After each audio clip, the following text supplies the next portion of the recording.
Floyd and he was me, he would never have to fight again because that exhibition shit, as me being his little brother, hey, little bro, we finna do 10 rounds and we both gonna get 100+ million for it, right? And we ain't never got to box again. Well, I already been getting these bets, but now it's time for you to get your just due. Right.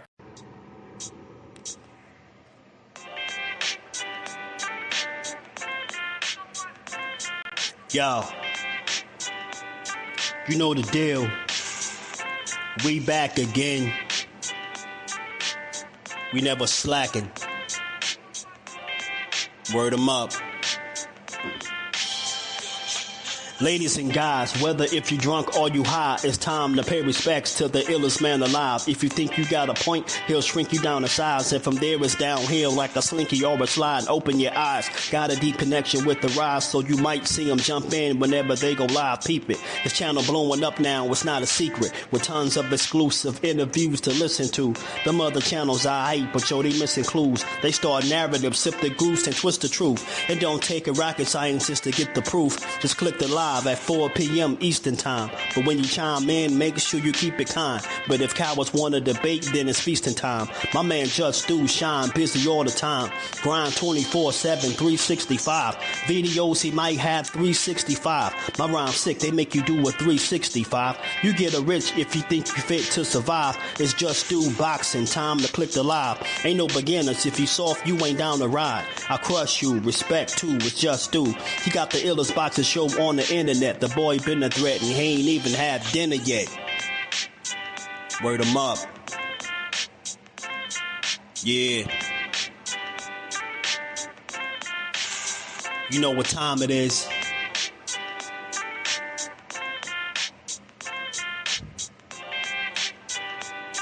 "4 p.m. Eastern. Click the link.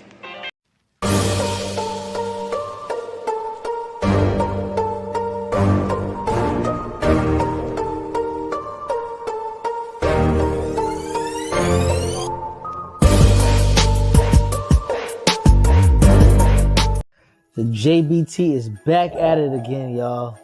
This time, amazing raffle for the holidays. You know, replenish the pocket. Sometimes things go grim and, you know, you spend a little bit more than you anticipated, but we're here to help you out.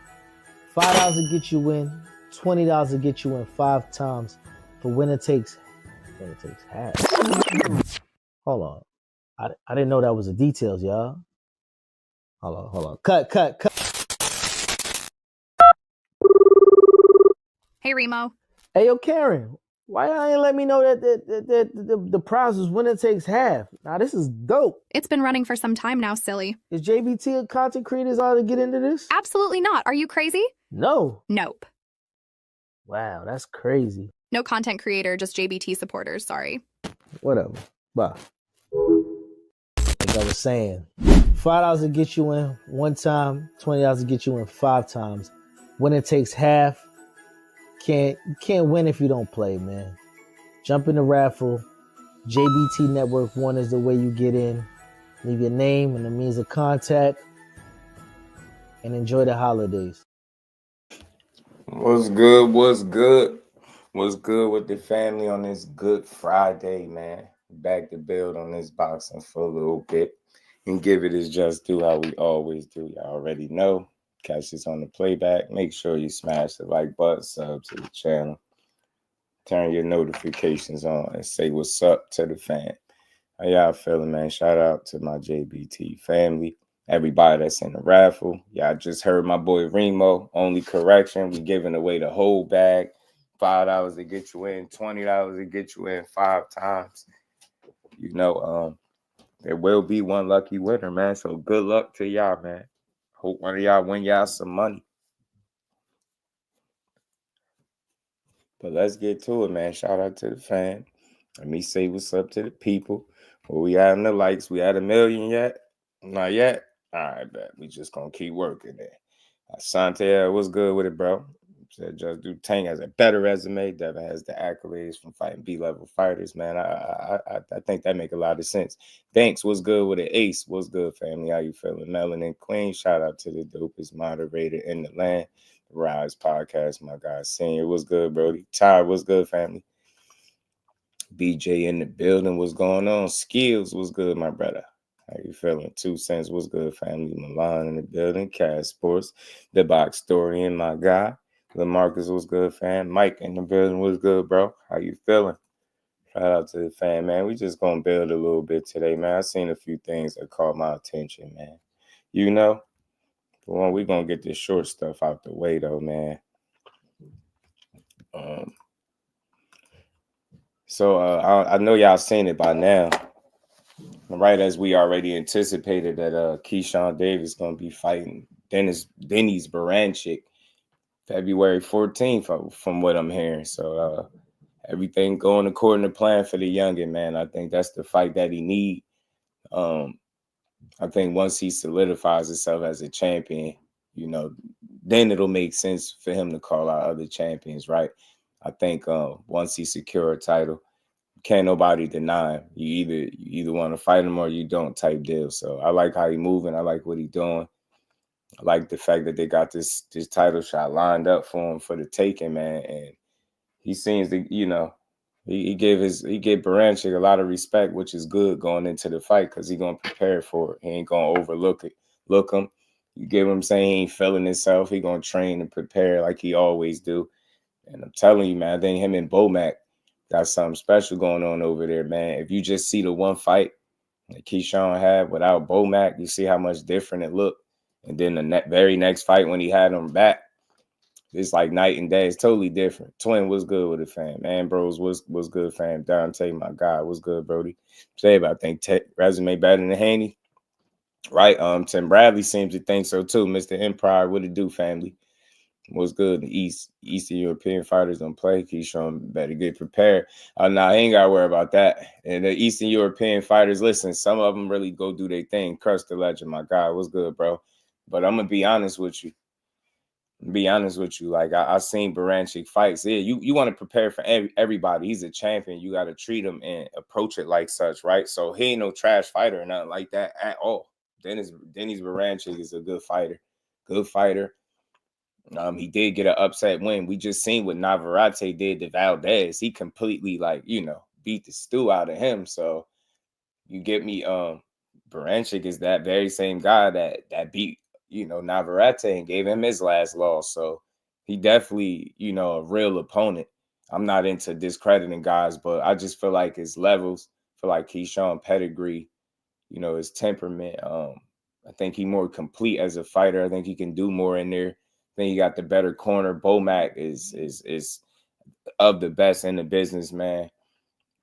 Was slept on for a while, but it's good to see him finally getting his just due like he's supposed to be. So I think he's gonna be prepared. And again, as long as he got Bomac, I you know, my money on Keyshawn, man. I think they, you know, they got a good fighter trainer duo going on over there, man. And it's like, you know, Keyshawn just responds. And you get me? He responds to Bomac. Like, I always play this clip. I be laughing, but I be playing this clip. You know, I was at this fight. But now, of course, I couldn't hear Bomac saying this, but it was dope that somebody captured it. But you know it's real when your trainer just yelled to you a couple words and you just go to work. Know it's something light, but that shit means so much. Like, he ain't got to say much to light a fire into Keyshawn, man. Like I said, I haven't seen too many trainers that's more happy to train a guy and see them win than Bomac. So I said, if I was a fighter, man, and my trainer ain't happy the way Bomac is, when Keyshawn fighting, man, get him up out of here, bro. But look how he respond. Like, this was one of his fights earlier in his career, but this look how he responded. Bomac yelled to him, and he just went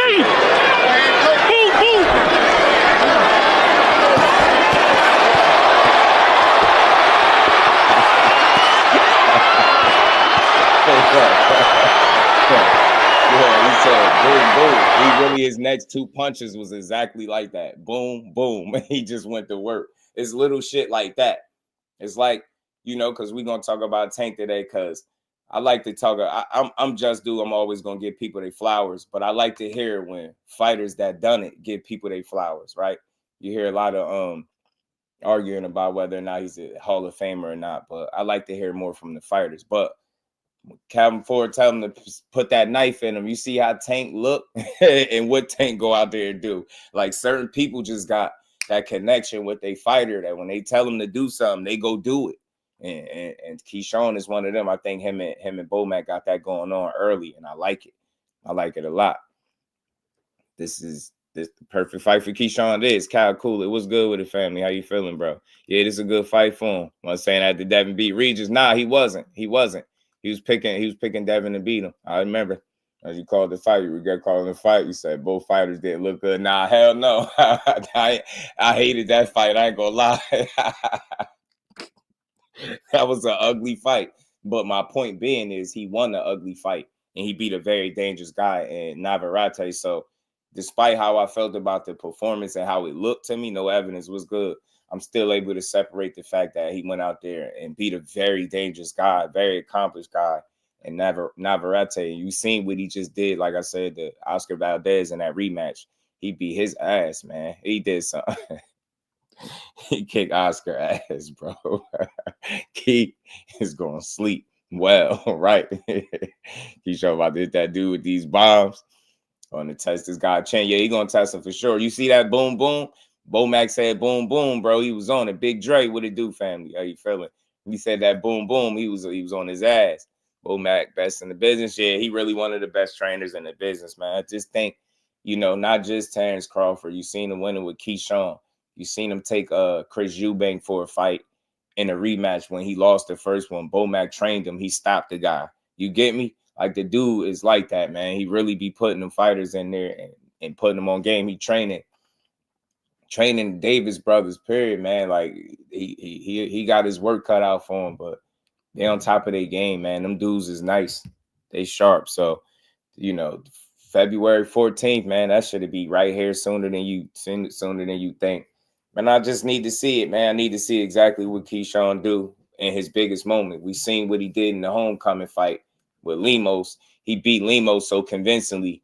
Bro. People just started taking credit from, well, he was overweight. Well, he wasn't in shape. Well, there wasn't the Lemos that Hitchens for. I don't want to hear all that shit. I don't want to hear that.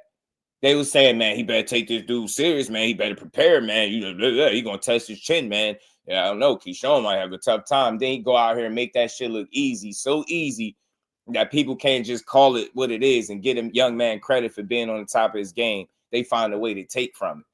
Nah, man, he was supposed to do that. The dude wasn't in shape. I mean, he was a punching bag. I don't want to hear none of that shit. I just seen that dude, Gustavo Lemos, go in the fight with Richardson Hitchens and give him the toughest fight of his career. Then I also seen Richardson Hitchens turn around the biggest fight of his career and look phenomenal, right? You get me? So I'm not with all of that, man. I'm not with it. He gave Hitchens a tough fight. We know how skillful Hitchens is. We seen the sparring, the little clip between Hitchens and Keyshawn.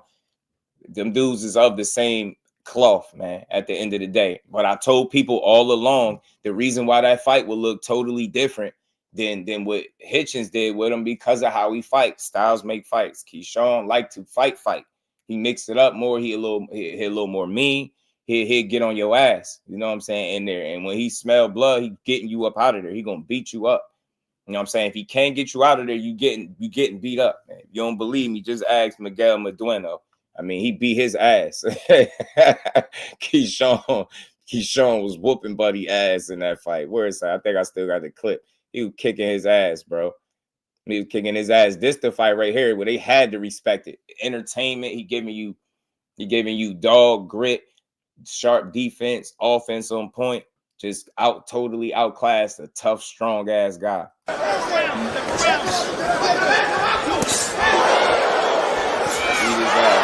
not the life, bro? Real shit. What's not the life? Look, kicking ass, all types of shit.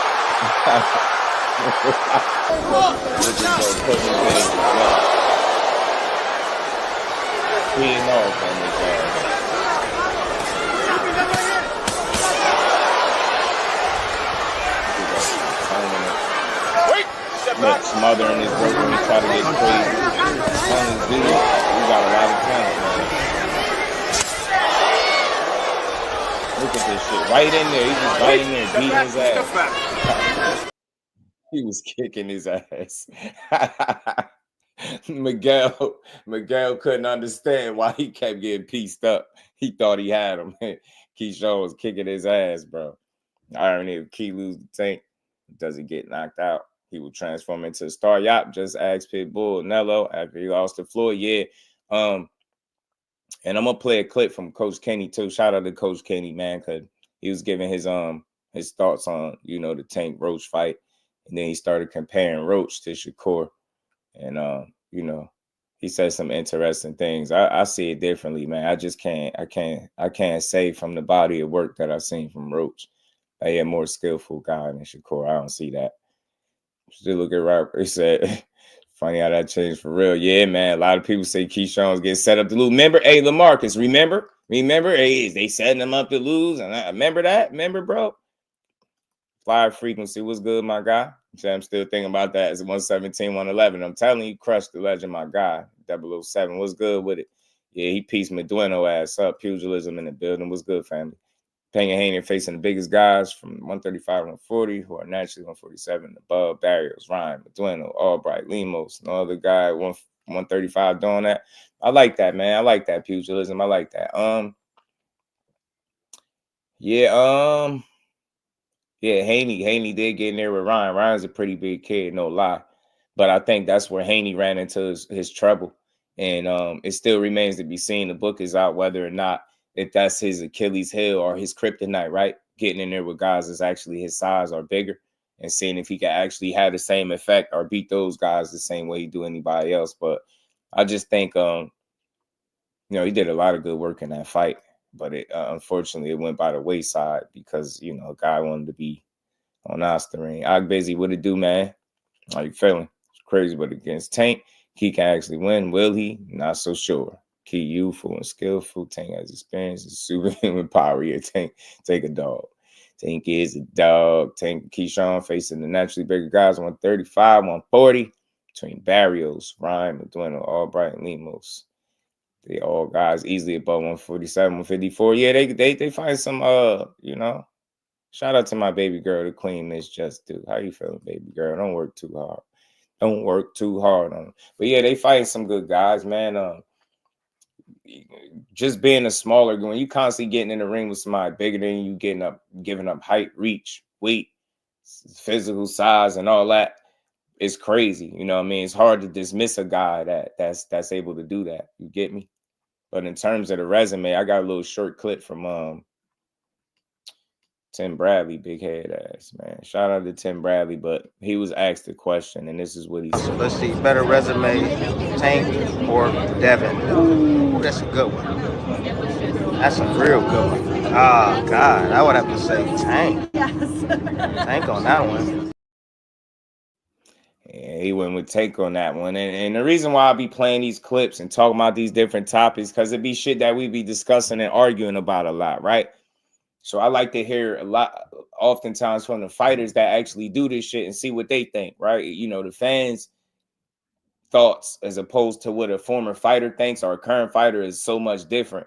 He wasn't talking like that not too long ago. Like, he was picking Haney to beat him and all types of shit.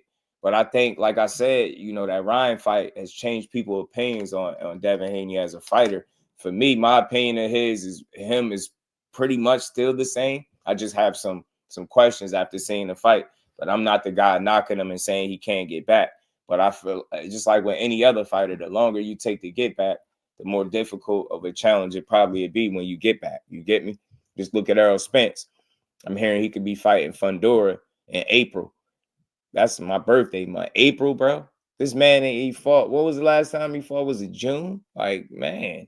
So that shit is crazy, man. That shit is crazy. The offering attached to his nut ass. Yeah, you got to keep it. It's just what it is. Frequent. Like, even if I don't feel like he intentionally did it, it's there. So he got it. It's gonna follow him. He can't evade the Osterine, bro. And I wouldn't even, the way he carry it. I ain't got no arguments for him, man. He goofy for real. He goofy for real. All right, Tim Bradley definitely changed his tune. Yeah, for sure he did. You know how that be. And I think what changed his tune, or probably what played into him changing his tune, was the fact that he seen You know, he's seen Devin go out there and get touched up pretty bad by we seen him get touched up pretty bad by Ryan Garcia, and I think that might have factored into that. You get what I'm saying? Because you know, a lot of people, like I said, was picking you know, saying Devin Haney had a better resume. Brandon, shout out to Brandon in the Cash App. He said Tim is the guy that got 30-year-old prospect trending. Exactly. That's a fact, Brandon. Shout out to you, bro. Appreciate that support. Yeah, that's a fact. He is. And we ain't never got a box again. Well, right. well. I already been getting these bet, but now it's time for you to get your just do. He is the guy. He definitely, like, he was the one, like, play. That's what another reason. Shout out to Brandon. I'm glad you brought that point up. That's another reason why I bring these videos up, because it goes to show you how people switch up, change their mind from day to day, depending on the time of day or the time of the week. Like, he was saying something totally different. Remember, this man literally went from a 30-year-old prospect to now he got a better resume than Devin Haney. No slight to Tim Bradley. I'm just pointing out those was his words. That you would have won, like bro said, you had the 30-year-old prospect shit trending. And truth be told, look, I know y'all got a problem with, you know, maybe who he fight or who he hasn't fought, but bro, put this shit in context, man. If you're a boxer, especially a former boxer, and you put that work in, you know the business is shitty too. So don't sit there and try to make it seem like it's all just the fighters and he don't want to fight. You know what I'm saying? So I just don't like that, man. Like, educate the people, man. Like, if you want to say he's not the most accomplished, you know what I mean? Say that. You know, if you want to cry about him unifying when the man clearly keep telling you he don't care about belts, then complain about that. But I think when you confuse the people and you tell this man, you tell the people that this man is a 30-year-old prospect, you got people repeating that shit. You know how much I seen that after he said that? People was just running with it. I'm like, yo, that's nasty work, bro. You can't mislead the people like that. You can't allow your personal feelings to cloud your judgment and your assessment to the point where you're not being honest with the listeners. And that's all I'm saying. You can critique that man as hard as you want, man. I ain't here to protect him. He don't need no protecting. But damn, don't slight the man's entire career, bro. Don't do it like that. Don't be disingenuous like that and don't highlight nothing he's done. Like that shit is lame. That's why I be playing this stuff so y'all can hear it in real time to see how these dudes be switching up. That man be minding his business, beating ass, and everybody got an opinion on his career, who he need to be fighting, what he need to be doing, when he need to be doing it.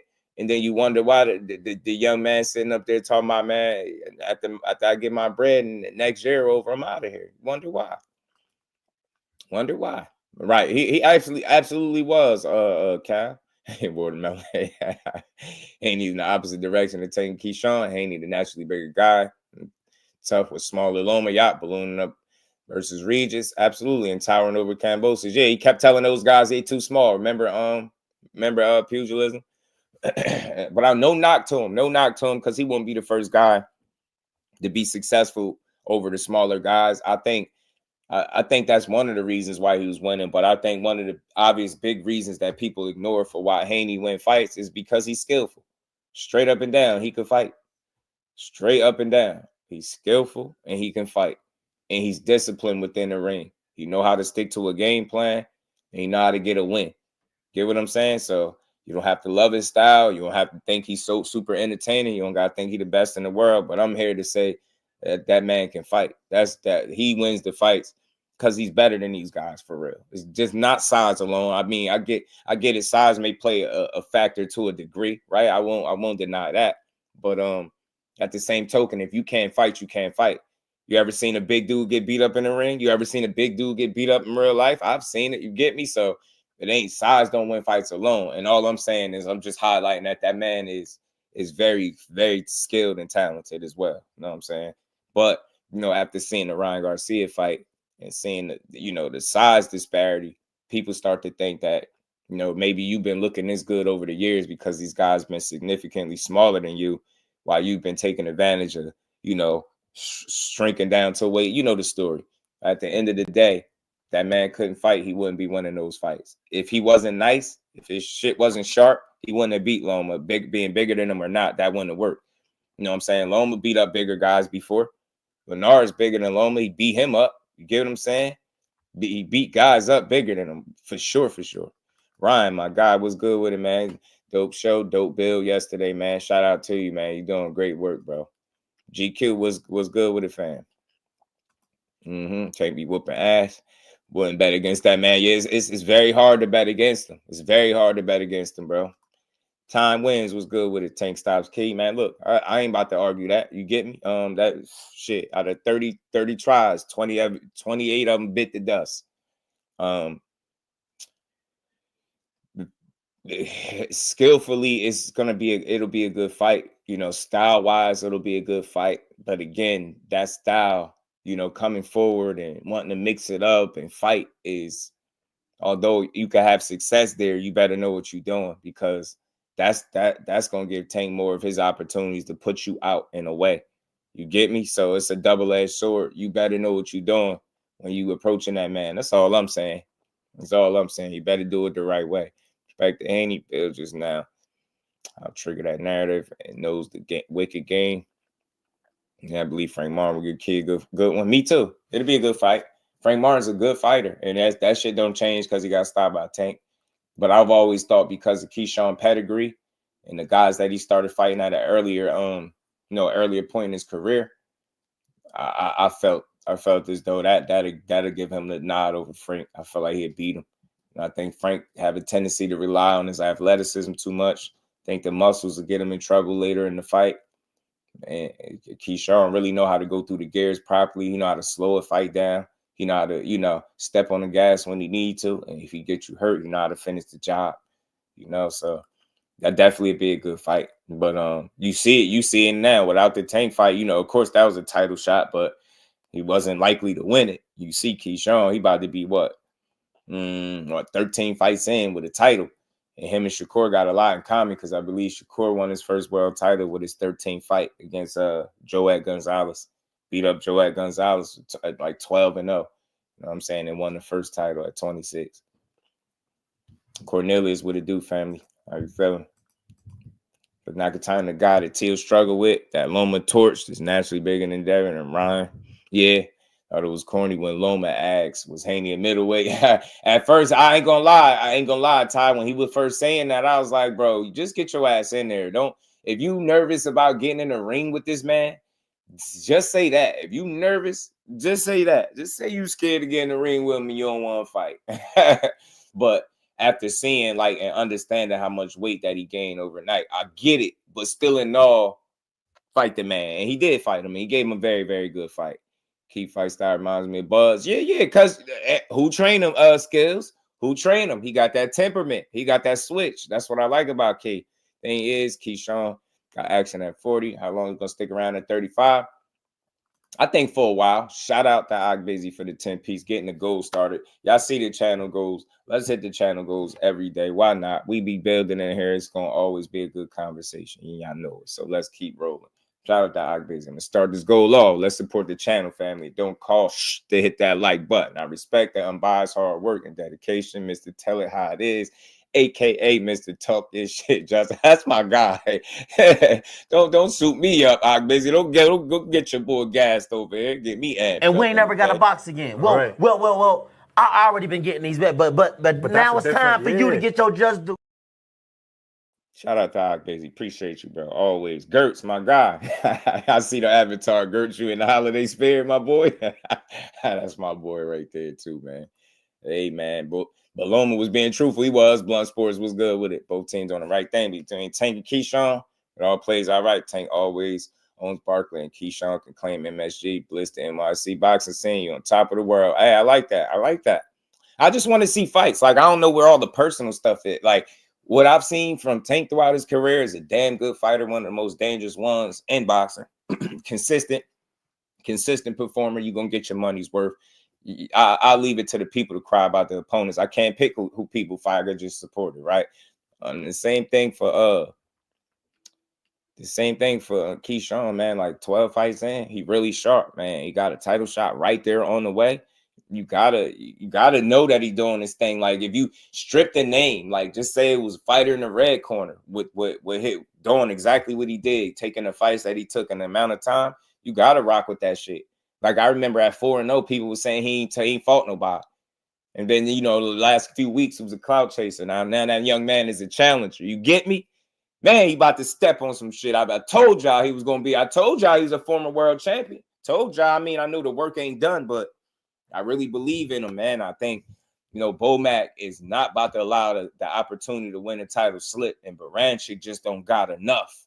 Like, he got tools, but I don't think he's going to be able to put it all together against Keyshawn. I just think he's going to be in with a more talented fighter all around. Big Dog Willie, appreciate the love, family. As always, when we thought Bill Haney slowed down and capping yesterday on True Media, I knew you was going to catch. I knew you was going to catch it, bro. I knew he was going to catch it, yo, Big Dog being in the streets. He said he caught it yesterday on True Media. Bill Haney was capping like he was Jordan in the closeout game in the playoffs. And we ain't never got a box again. Well, right. well. I already been getting these bets, but now it's time for you to get your just do. He was going in, wasn't he? Shout out to Bill, man. It's funny to hear him back in the mix, man. I just want to see who they fight, and I want to see how they approach it, like how they gonna be talking crazy. I'm here for it. I'm here for the festivities, man. I'm here for the fun. I'm here for it. I'm gonna say none of that with Nakatani, who blew up night. Nah, that's a fact. That's a fact. Ty, double standard. He ain't called Nakatani out. Cause and again, great point, bro. I'm glad you brought that up. Because that's a prime example of why size alone don't win fights. Loma beat the hell out of Nakatani and stopped him. Get what I'm saying? Whooped his ass. He whooped his ass way better than Teo. And think about it, Teo beat him. So get what I'm saying? Like, I don't do triangle theories, but just look how that shit go. You get me? So yeah, man. He that's what points out. That's why I highlighted. If Devin Haney wasn't skillful and just a better man on the night, he wouldn't have won the fight. He couldn't fight his ass off. He wouldn't have beat Loma. That size alone wouldn't have been enough for him to take the win, right? He had to fight that dude. And I think the way he started the fight in particular helped him out a lot, like going to his body. You know what I'm saying? He was punching Loma rib cage up in them early rounds. So like Gonzalez was a bad man to amateurs. Absolutely. Shout out to Ogbezy. Appreciate you, family. Blunt Sports, my God. Appreciate the love, family. And we ain't never got a box again. Well, right. well. I already been getting these bets, but now it's time for you to get your just do. Shout out to Hot Busy, man. Appreciate you. Gertz keep gonna be dog water out. Mr. Empire, what it do? How about Devin Nightmare Haney versus Frank Flinch Martin? For the next fight, you think it'll play out? That's a good fight. And it's a fight that could happen. Why, Mr. Empire? Maybe not right now immediately, but it definitely could happen. Let me tell you why. Because I was on Twitter and I seen Frank Martin. He said, I'm going to 140. Stop mentioning me in 135 conversations. So that's solidified that I don't need nothing else to know. The next time we see Frank the Ghost Martin, he's going to be at 140 pounds. Devin Haney, I believe, is coming back to campaign and compete at 140 pounds. That's a makeable fight. That's a damn good fight. That's crazy because they both coming off like rough performances, right? Like, you know, Haney didn't get knocked out. He made it to the final bell, got his O back. We seen all that BS that happened. I'm just ready to see the young man shake back. I don't think he deserved to be cheated at all. You know what I'm saying? On the flip end, we are waiting to see what Frank Martin gonna look like. Like, we understand what Tank is, right? But when a guy loses a fight or has a particular fight where they sustain a lot of damage and get kind of beat up, you get me, then it just becomes a much different fight. So what I'm saying is that's a toss-up. I ain't gonna lie. It's 50-50 kind of a fair, right? It's kind of 50-50-ish to a degree. But Devin Haney got way more experience than him. Way more. So I don't know if Frank beats him. If Devin Haney returns to form and Frank Martin returns to form, that's a very good fight. That's a very good fight. It's a pick 'em, yo. Naturally, like, and that's why I say if they return to form, naturally, I'll lean toward Devin Haney because he's proven it more. He's proven it. You get what I'm saying? We seen him do it in a couple weight class, two division champion. Frank Martin only fought for the belt once and he got slapped. You get me? So it'll be hard to pick against Haney in that situation because I'm no hater of him. I know people like, nah, I got Frank. I don't know about that. Haney got the length, reach, man. He be boxing the hell out of Frank athletic ass. I'm telling you. But it'll be a really good fight. Don't get me wrong. It's a pick-em, man. But I lean towards Haney, and if he's able to return to form himself, I lean towards him because he's proven it more. And he got the experience. know what I'm saying? I just got to get a man his credit. Jew Division, what's good, bro? Tank versus Keys. Beautiful violence. Guaranteed sleepage. Skills stupid, yo.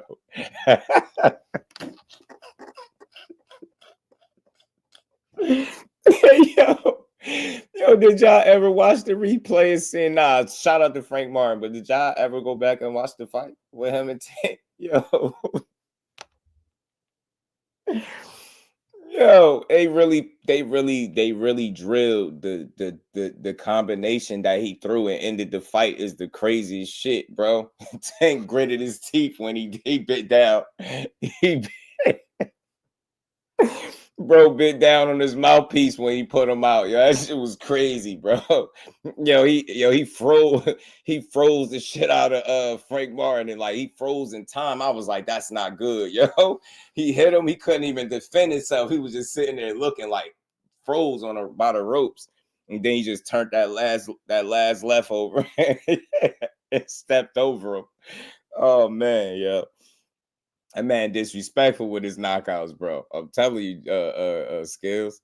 Zay, what's good with the fam? Ashley's corner. What it do, Cuzzo? How you feeling? And about Hitchens versus Frank Martin. That's a good fight, too. That's a good fight. Rude exposure. What's good, bro? Tang ain't never gonna fight Shakur. Shakur going 140, brother, to stalk Devin. I hope not. You know, I don't got no reason to panic yet, Rude. I don't got no reason to panic right now. What we seeing right now is like a Bud Spence 2.0 with them. We rushing it. Because we low-key got PTSD from what all we went through to see Earl and Bud fight. And for it to play out like that, all of that is factored in when people talk about Taylor Shakur being made. I'm telling you, and they feel like, give it to us now. You see what they did to Tank, with Bud and Earl, they gave it to us too late. So I know it's that fear of them giving us the fight too late. But I'm gonna say this, as I've always said, I believe in both of them guys, and I believe in both of their teams. And I believe personally that both teams believe in the fighter that they represent. And I feel like they know that fight is a must-see. That's all. Big Dog Willie, shout out to you. Says Schofield, Norman, Teal has nothing on Bill. And we ain't never got a box again. Well, right. well, I already been getting these bet, but now it's time for you to get your just do. Gotta hit the classy juice. This ninja. Shout out to Brandon again, man. In the cash app. I got you, bro. I got you, my guy. And what you said? He said for Loma Duck and Tank, bro. LOL. I got you, man. Shout out to my guy Brandon in the cash. And we ain't never got a box again. Well, right. well. I already been getting these bet, but now it's time for you to get your just do. I pit stop to this real quick. I'll say this real quick and we'll get back to what we cooking on. There is one important element. I don't know about how y'all see it. Bro, but when a fighter gets asked about another fighter that's fresh off saying no to him, I always listen to the fighters. I thought with the insight that Tank gave was very it was ear catching to me.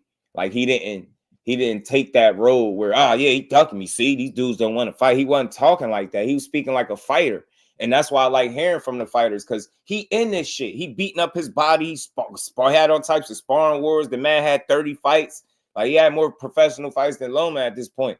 So he understand. It sounded like he understand what Loma is going through.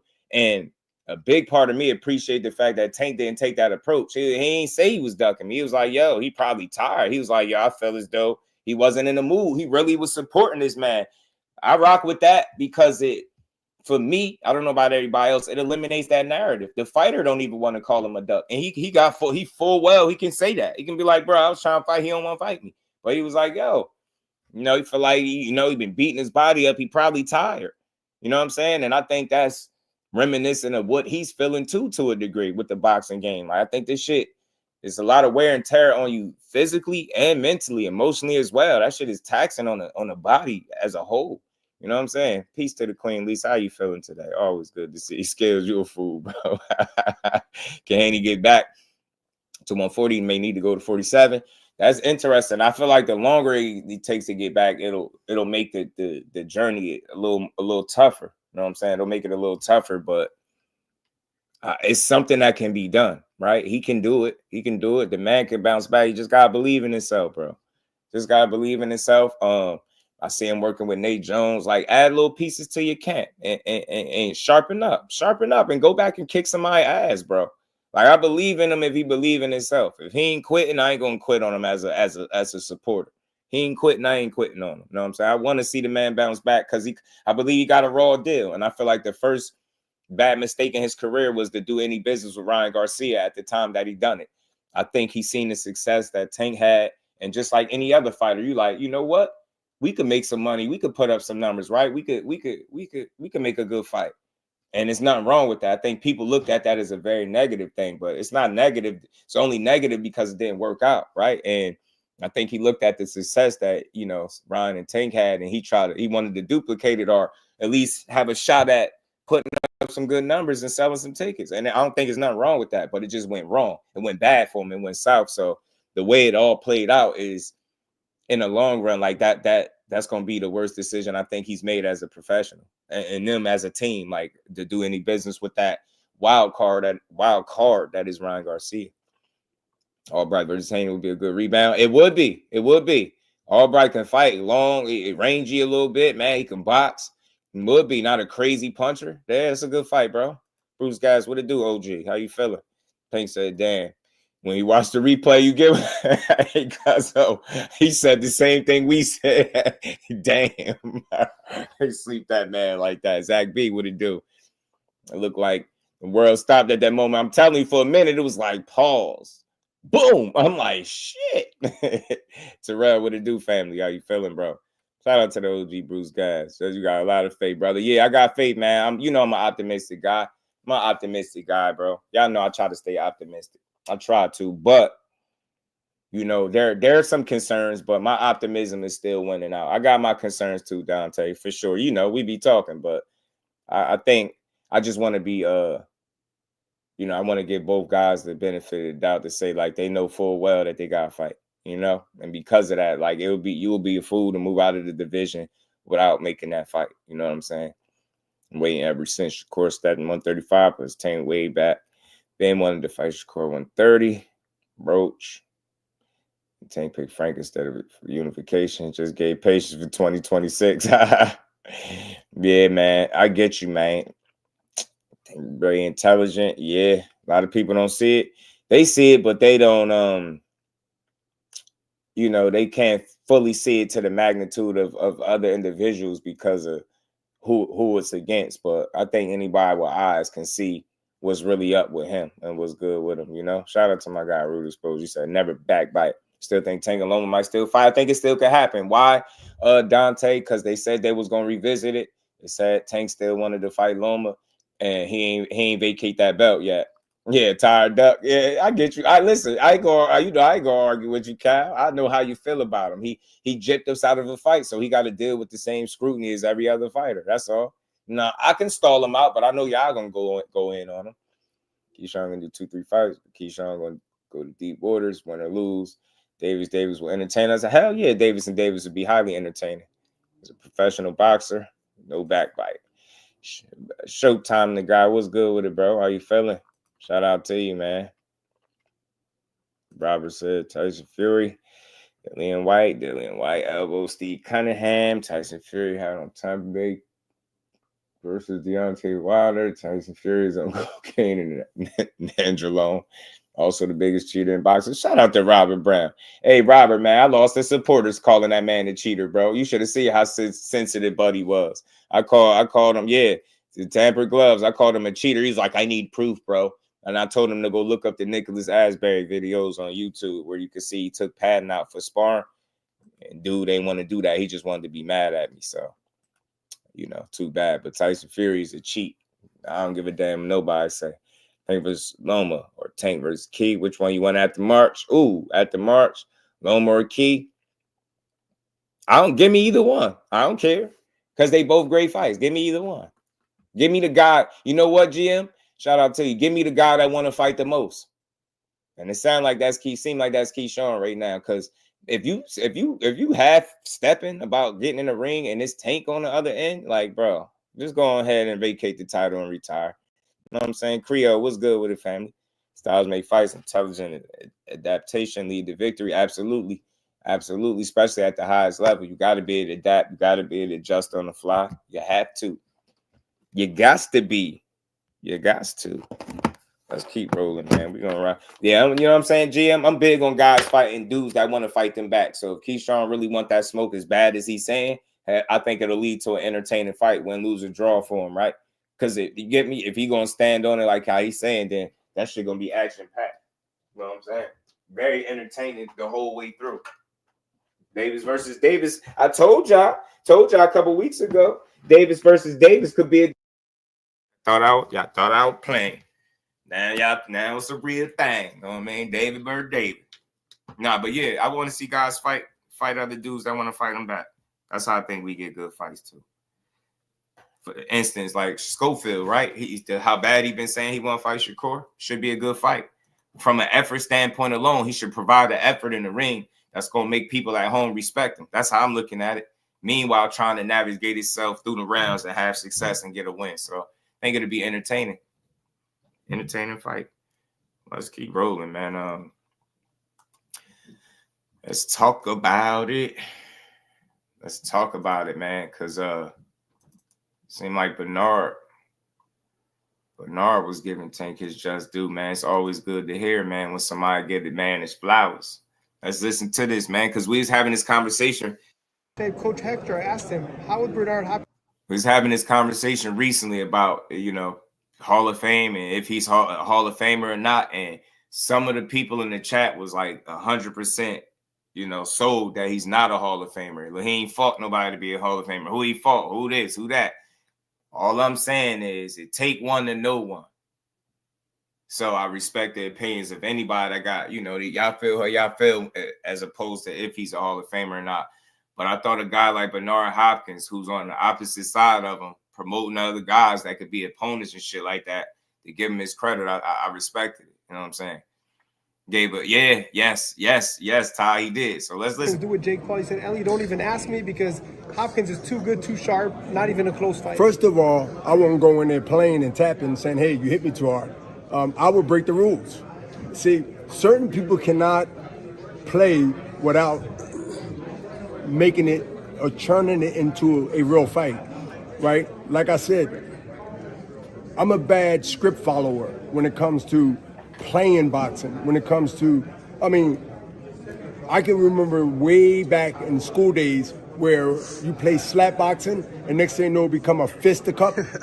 Like anybody that's been in elementary school or early high school or whatever, you get in there playing with your guys, so let's slap box. You slap box, and next thing you know, somebody slapped somebody or somebody hit somebody, where they feel that, that was too hard. And next thing you know, it was a full-blown assault. That's how boxing was good with it. Like I said, again, I'm not a script. You say you're an inspirational ninja. Stretched out boxing. What's good with it, fam? How you feeling?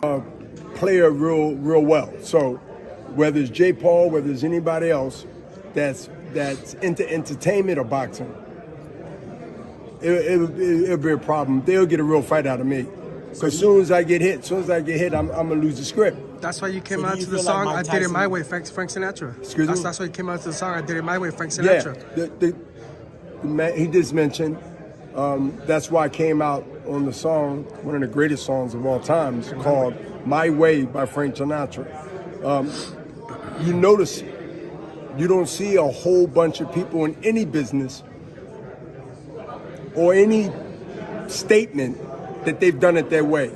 See, to mention I done it my way with credibility, especially integrity, you must have a history of receipts to not make a mockery of yourself when you say you've done it your way. See, when you've done it your way, you gotta have a trail of evidence. I know he like to walk you around the block. Even your worst enemy can't say nothing but hide and put their head down, he or she. But when you've done it your way, and you're still here to talk about it, clear, understanding, vocabulary on point, then they know they got a bigger problem going forward. By the way, you and Marcus have something in common. He's a Hall of Famer, you're a Hall of Famer. You know what you guys have in common? I look better? No, that's in common. That we look You guys better both, together. you guys both lost your first pro fight and became legends, which is very rare because most people in this day and age, you lose a fight, people write you off like, "Hey, what are you doing?" They do. It's But you know, yeah. I mean, the 4-rounder, Clinton Mitchell. See, I'll never forget the name. Resort Casino in Atlantic City in 1988. That was the best thing that happened to me. Yeah, I know it sounds cliche to say it now, 30 plus years later, but think about what happened after that. 89 and 90, I was inactive. That's when my documentary, my movie would start. We don't want to be a documentary, a docu-series. Right. Because that's when the story begins. My story began before that, but this is where the story of the second chapter. That's why I say I lived 9 lives, like a cat. Yeah, if he'd have fought him the right way, Mr. Improv, I think, in my opinion, with the right game plan, I think he could have beat him. Because even with the wrong game plan, I think he put together several rounds, 4 to 5 rounds or so, even with the wrong game plan. So you figure with the right game plan, maybe he avoids those big knockdowns, and then we having a whole different fight. So yeah, man, I bet he won't let the fans pick how he fight the next time. 89 and 90, I've been active so long and done so much in that time. Nobody really looked at until I made this comment or made this statement. 89 and 90, you wasn't active. What did you do almost 2 years? What was happening in 2 years where it looked like you was out of boxing? Right. I ain't gonna give it all up, but I'll tell you one thing. Y'all gonna be excited. I ain't jump out on the era of COVID when everybody was doing documentaries and everybody was doing this. No, mine's bigger than that. Mine's bigger than a documentary. It's so many chapters where I could just threw the towel in. There's so many chapters in my life where you believe I got 9 lives. Well, Bernard, when you talk about, you just mentioned about doing it your way, about going out your way. Tank Davis a couple of days ago said that 25 may be his last year boxing. What do you feel about that? He won, my brother. He may or may not fight guys like Shakur or Devin. What would his legacy be then in your eyes? I think his legacy will be in his time, which he need to be respected for, that Tank did what most of the greats did in their time, accomplish the highest goal that you can accomplish, and also one ballot, as far as I'm concerned, Hall of Famer. So based on that, you heard him. Yeah, I heard him. So that's for all y'all that were arguing, man. I know that the keyboard warriors and what Jay say, the armchair fighters, they gonna come out the woodworks. Yeah, what does Bernard know? What does Bernard know? He lost his first fight. He ain't like he went on to be one of the best middleweights of his time. He don't know anything about boxing, all because his opinion is different than yours on Tank. I like to hear fighters give other fighters their just due. So you heard what he said, man. Let me run it back again. You know, he walked us around the block before he got here, but that's what he said. So I thought this was an interesting conversation because people argue throughout chats all over YouTube what these fighters aren't. And when I hear it from another fighter, I don't care what the fans are talking about. These fighters, they've been in this shit. They put in the blood, sweat, and tears. And I think it take one to know one. So we already know whether you like Bernard or not, he great. He great. And he recognized the greatness in Tank, whether the resume comes with a Shakur or Devin Haney or whoever else on it. He's still able to recognize the work he put in. That's the reason I'm having this conversation. And it's not about me trying to see. I told y'all he's a Hall of Famer because it's always subjective. It's whatever you think, right? But I like to hear people giving fighters their flowers instead of taking from them and knocking them. Like you got Bernard, who was one of the most decorated guys and one of the most talented at his time. Like, you know, he that guy. He legend in his own right. But then you hear Tim Bradley say things like 30-year-old prospect. But you hear Bernard, who retired from the game, you know what I mean? He fought, down there till 50? You get me? He like, bro, that man need to be respected. And as far as I'm concerned, he a first ballot Hall of Famer. Fuck we talking about? But you got people that never thrown a single punch, ain't never been punched in their face for real, especially with no glove, probably gloves nor street fight, that tell you what a fighter is or what a fighter ain't and be screaming all over YouTube about it. Typing in caps, cursing people out. But you got guys that do this shit and did it at the absolute highest level. I wonder why he sees it so much different than the average person or fan that don't get punched. I just wonder why. It's not a coincidence. It's because he know what this shit take to be at the level that man is at. That's all I'm saying. Yeah, it's another level for him with those names, of course, no doubt. No doubt. But at the end of the day, you still got to be able to recognize the work somebody put in. And I think Bernard, I respect him for speaking on it. You get me? Accomplish the highest goal that you can accomplish. Devin, what would his legacy be then in your eyes? I think his legacy will be in his time, which he needs to be respected for, that Tank did what most of the greats did in their time, accomplish the highest goal that you can accomplish. And also, one ballot, as far as I'm concerned, Hall of Famer. So based on that, in his time, as far as his era, where it was loaded with fighters or fights and fighters that could have fought each other and they didn't. Every era has that same situation. I don't think they're ever going to go away or ever would be something dismissed from eras of conversation. But I think Tank Davis, understand his path and going to go by what he feels. Hey, he's young still. Might change his mind. Who knows? Something might happen in the next 1 or 2 fights where there's an automatic repeat or rewind of something spectacular on his way out.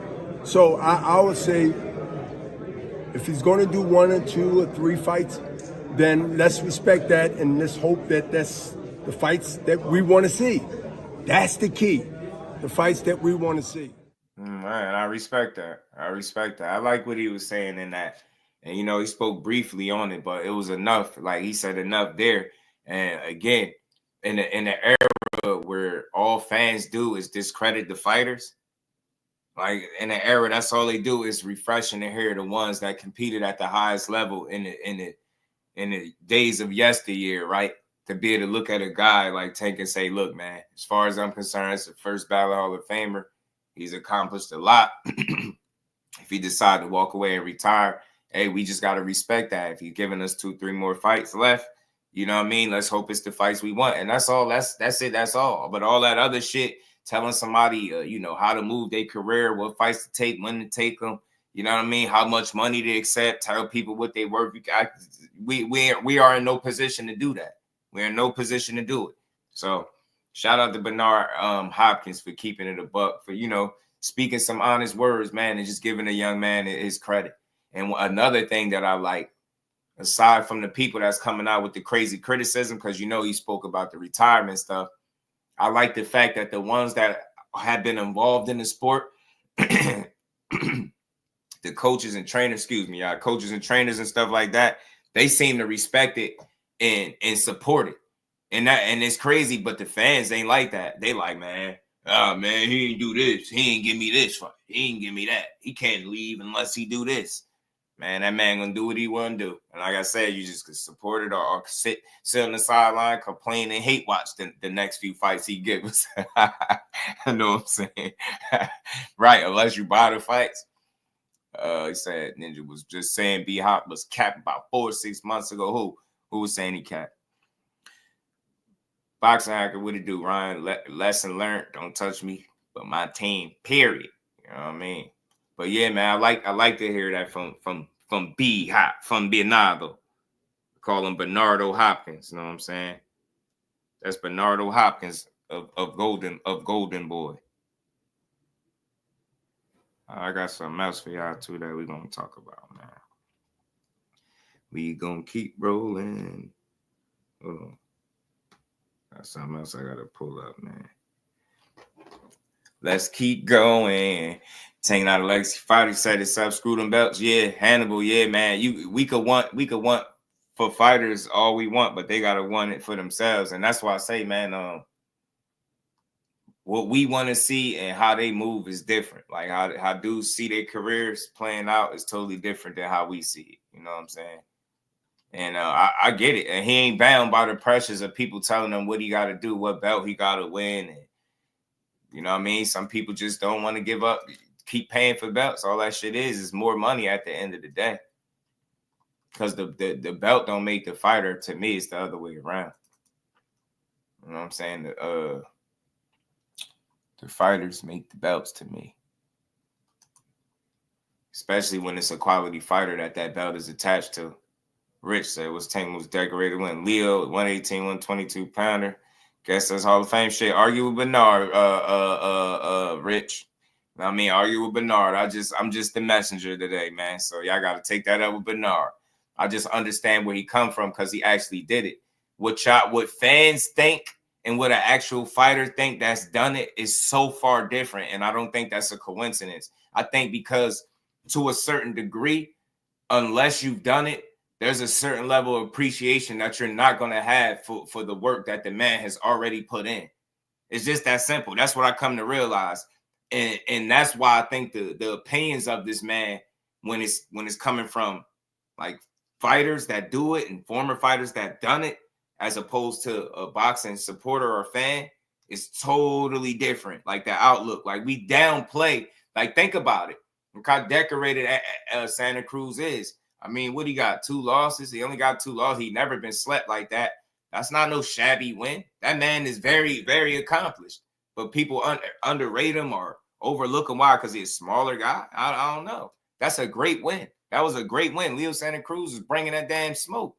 You know what I'm saying? So I don't know that. And that's not the only guy he fought. He's 29 other fights you could talk about. It's 29 more. So I don't know. I feel like he put in some work, bro. Put in some work. Because if you name all the guys that you want to see him fight right now, how many of them dudes in his division? Let's be real. You get me?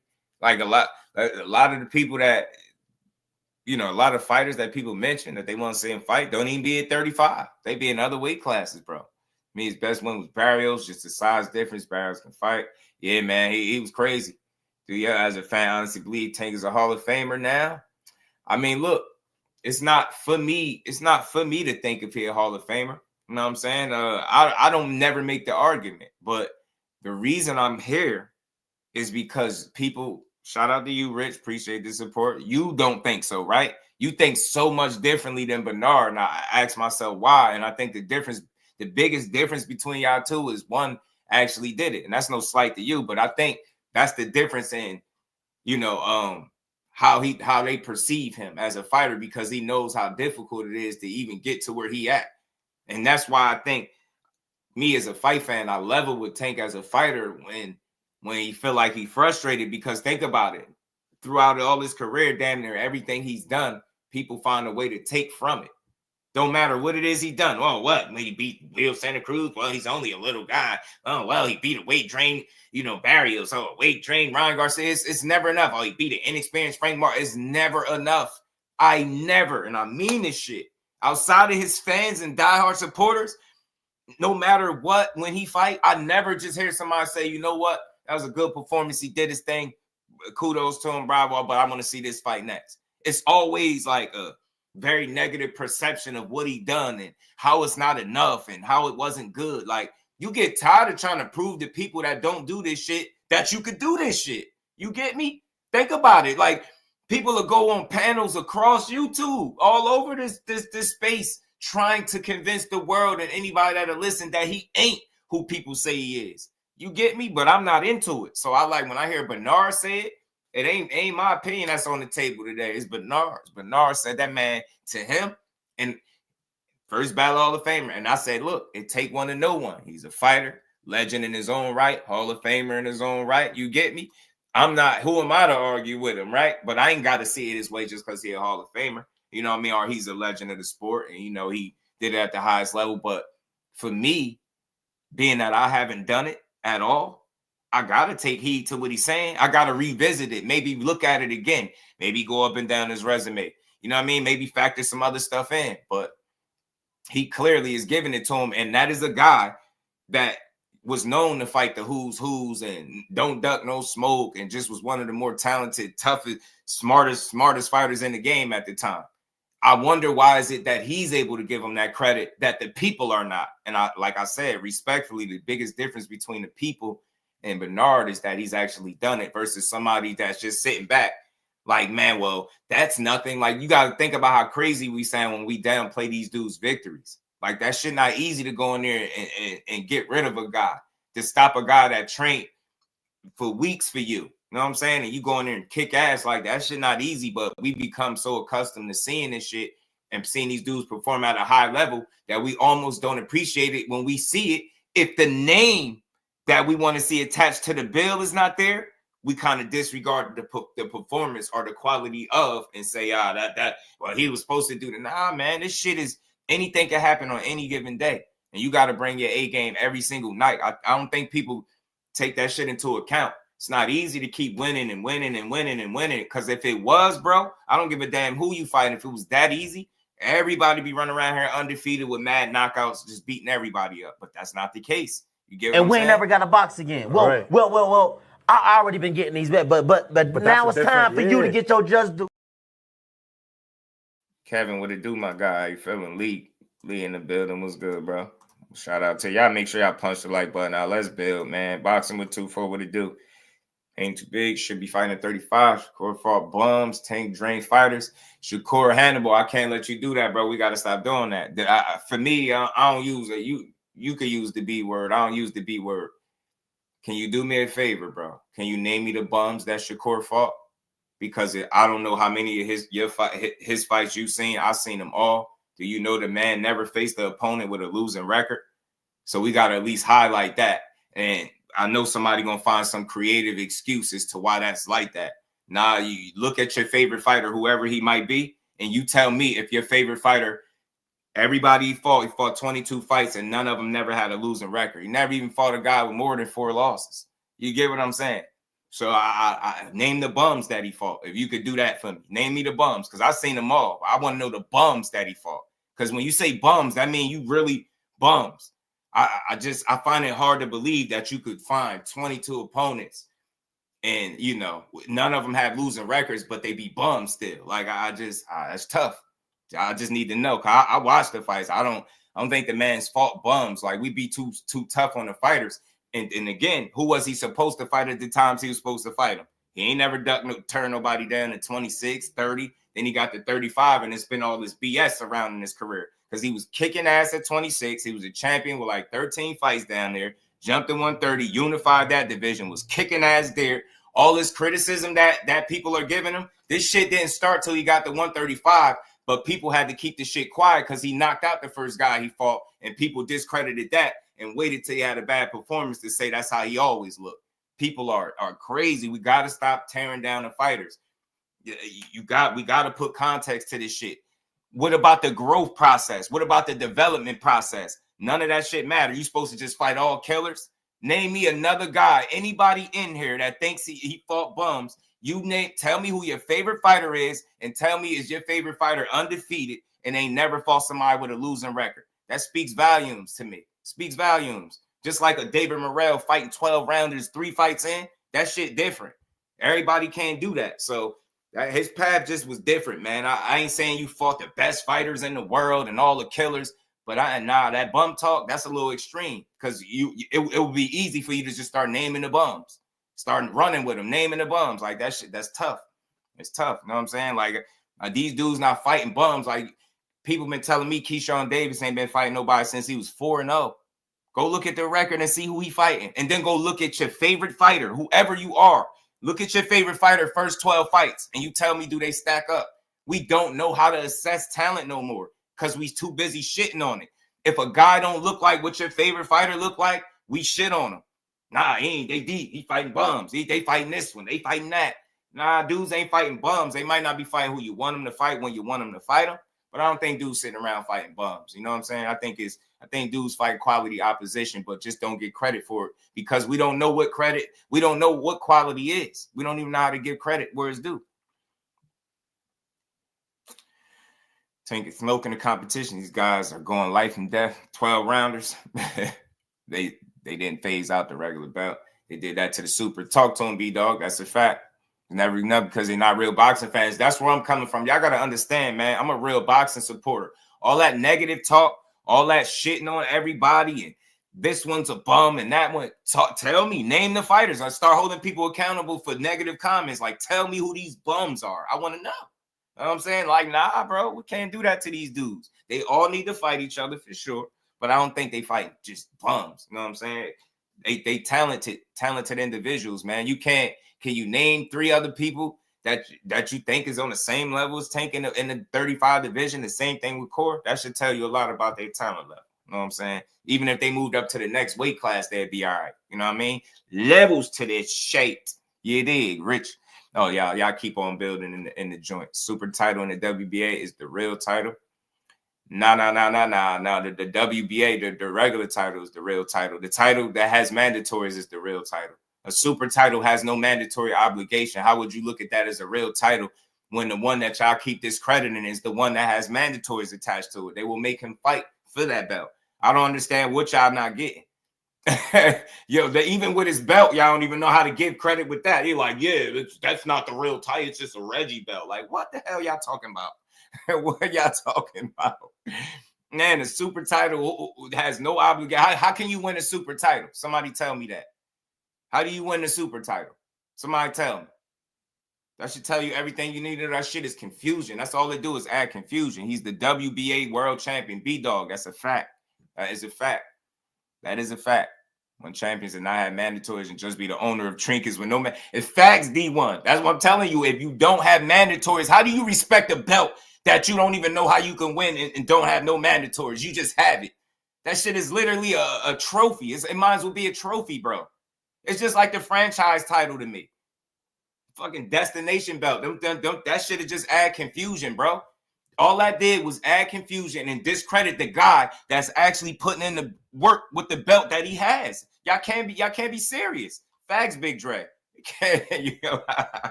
can't be serious, dude. Can't be serious, fam. Hell no, you can't be serious. That's pretty funny, bro. That's pretty funny. Super titles aren't real, then we don't have any real undisputed champion. You don't need a super title to be no undisputed champion. We ain't about to do this, bro. We definitely not about to chase. Y'all can chase y'all tail. Feel how y'all want. Y'all respect super titles with no mandatory obligation. Damn designation belt, just like the franchise title. Then have at it. Have at it. What super title did Terrence Crawford have? What super title did he have at 47? What super title did Terrence Crawford have at 47? What do you mean you can't be undisputed without no super title? So go ahead and lie and tell me Terrence Crawford had a super title at 147 pounds. Go ahead and lie. Go ahead and tell me. What super title did he have? Errol Spence didn't have no super title, and neither did Terrence Crawford. What are we talking about? Y'all just be making shit up, man. Y'all can't make up your own rules because your fighter had a damn participation belt. Man, why y'all discrediting the real one with the real belt? That's the weirdest shit ever, man. That's weird, bro. That's super weird. Man, that's super weird. Can't be no undisputed without a super title. What? What super title did Terrence Crawford have, man? Either division, because he did that shit twice. Super titles. That shit sound Yo, man, I see why they be kick. They just kick us wherever the wind blow, man. I see why they do us like that, bro. We just go with anything. Super title. Hell with that, man. Hold on, I was looking for something, though, y'all. I was looking for something.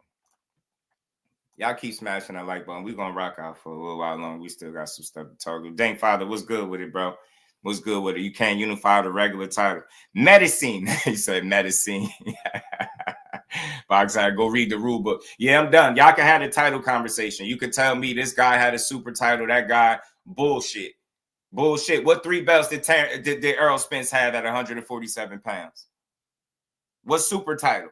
He was looked at as a super champion. Show me where I could go read that. Damn, man. Boxing is weird, man. Y'all just be making shit up as y'all go along, man. Super champion win. I ain't never heard that shit attached to Errol Spence. Super champion. What? The hell, y'all? He was a unified champion. Wasn't no damn super champion. What the fuck? I'm good on that. Y'all can have that one. Y'all got that. Y'all can argue amongst yourselves. Oh man, pro wrestling belts, man. I'm telling you, WBA super champion. So you tell Spence was a super champion. I ain't never heard him call Errol Spence a super champion in my life. Never. I've never heard that.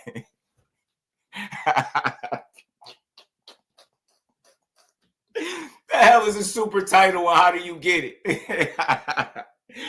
That's the same reason why they was trying to consolidate the belts and get rid of the super titles. Right. You needed to fight because exactly. So it wasn't. What I'm saying is this.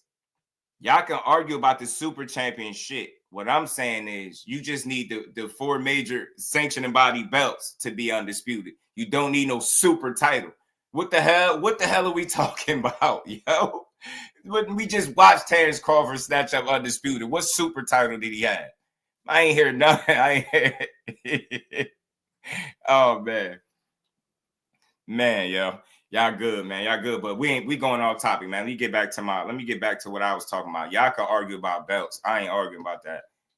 I ain't arguing about it. Y'all, I'm good on that. Let's get back to what we was talking about, man. Let's get back to what we was talking about. So, damn, Bernard Hackett been going in, bro. It ain't that he loved Devin that much. Devin one of his top hoes. Let's keep it real. Bill is a pimp. Devin is his top hoe. He had a stable full of bitches, and he had a Cadillac. But when he got Devin to the point where he could turn pro, he told all them bitches, y'all can go choose a new nigga. I got the best bitch in the world, my motherfucking son. And he gonna pimp that motherfucking hoe till her pussy is run dry. And she still wet a little bit. She still got a little bit of moisture left in her. Damn, nah, that's like ether. Nah, they gotta at least spar at this point. Like, ain't no, you can't just ignore that. He talking, Bernard. Shout out to the Haggies, man. Bernard Hackett went nuts. Man, yo, he went off, didn't he? Yo, you know what is crazy, Blunt Sports? I'm one of the few people that don't go off on Bill like in a crazy disrespectful sense. I've talked to him once before. Joseph, what's good with it? I talked to him before. I think he's a cool dude. I don't take the things that he say and do personally like most people because I think he just be promoting at the end of the day. And I think part of his job is to piss people off. If he can piss you off, then he can get you to talk about him. If he can get you to talk about him, then you're going to promote him. You're going to talk about him, then you're probably going to talk about his son. He knows that. So gotta give him some credit for being smart. And they did get pretty damn far together. I just always get a man his respect, man. I ain't tripping off nothing Bill doing, man. You know what I'm saying? He learning just like everybody else. I think he having fun. Yo, Rue, stupid. What's good with it, Joe? CJ, what it do, fam? Never had the Super Saiyan belt. I don't remember that. So look, I'm gonna say this. Pardon me. Y'all gotta forgive me. I never remember them referring to Errol Spence as the super champion. That might have went over my head. So y'all can have at that one. I'm good on that conversation. It don't really do nothing for me to try to prove it. I just know they need them 4 major titles to be undisputed. Super title, that shit is fucking trinket or something, bro. I swear. Mr. Kyler, what it do? J-Boxing, what up, man? I'm planning some logic go out the window. I mean, yeah, when you a fan, I'm a supporter of these dudes. I'm a supporter of these dudes. I don't remember him being a super champion, so y'all might got me there, bro. You might got me there, but I ain't here to argue about that because that's not even nothing I'm talking about. So y'all can argue about if somebody was a super champion, you got to be a super champion to be undisputed. What super belt did Crawford have? I mean, a super WBA super title? Like, that shit sounds stupid. That just confuses the people. Bill Haney just be having involved these folk. Yeah, Bill be pissing the neighborhood off. That's his job. I be trying to tell people that's part of his job to piss off the neighborhood, bro. Piss off the neighborhood. Piss off the neighborhood. And he's doing it right now. Right now. But y'all can have that. I'm not having no belt conversation. That's not in my title. Y'all get me off my game. We ain't talking about that shit. Belts. Super titles. That's the only way you could be undisputed. What's the franchise for? Come on, man.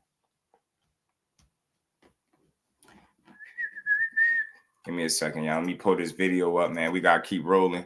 I got something else I wanted to talk about too. Not this one. Not that one. Billion. Man, what am I looking for? Hold on, y'all. Give me a second, y'all.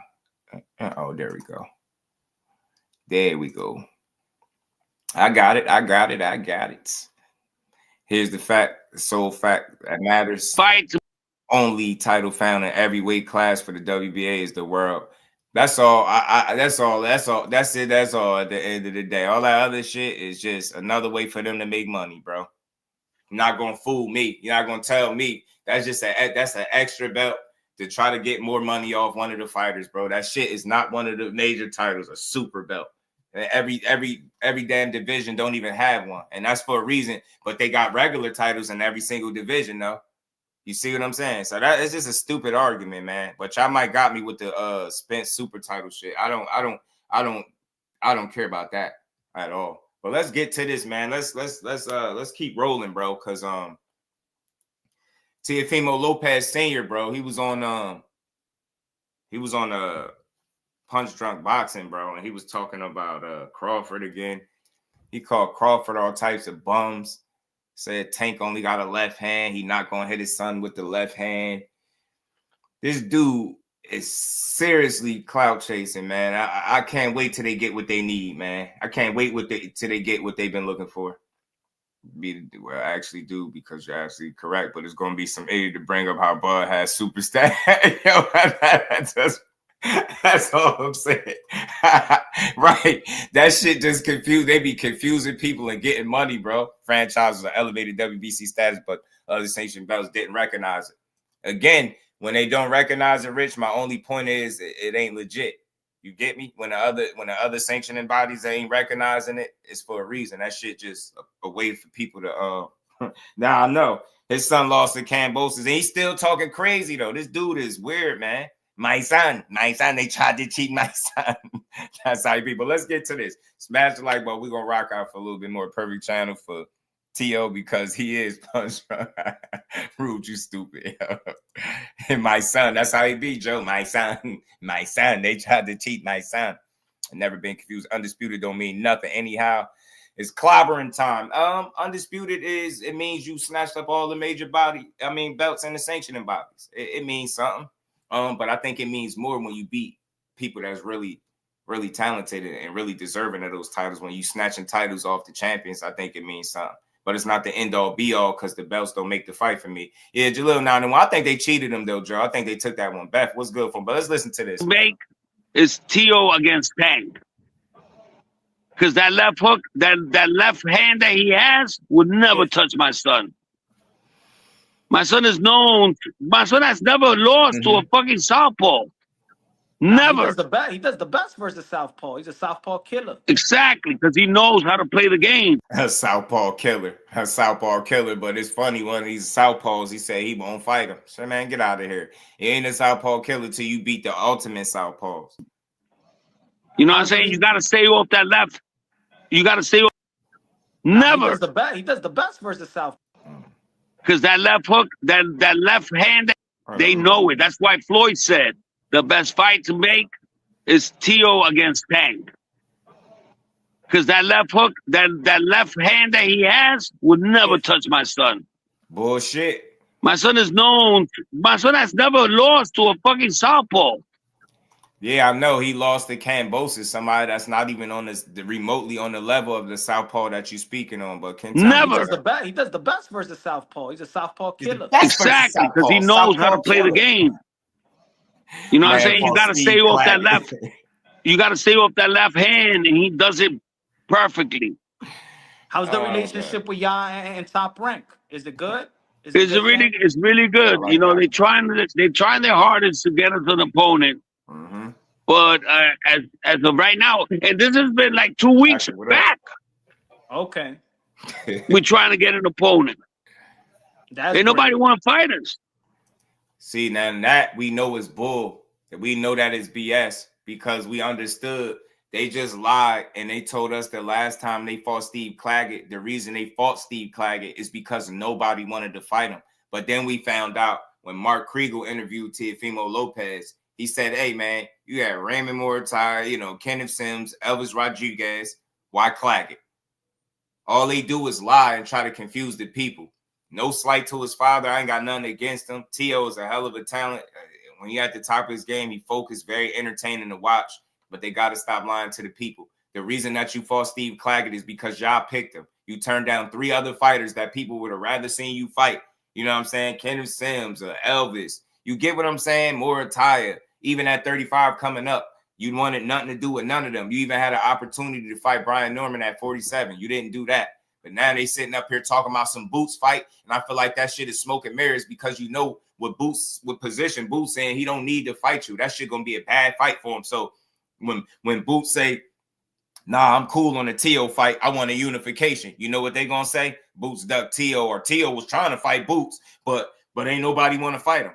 They gotta stop, yo. The smoke and mirrors gotta stop. Teo, you talented as hell, but you gotta continue to want to prove yourself at 140, bro. You're a phenomenal fighter at the top of your game, but I don't like how they move and they lied to the people. Y'all turning down fighters and opportunities, and you was just crying about your relationship with Top Rank, talking about your contract ain't valid, talking about you was trying to get out the contract, bro.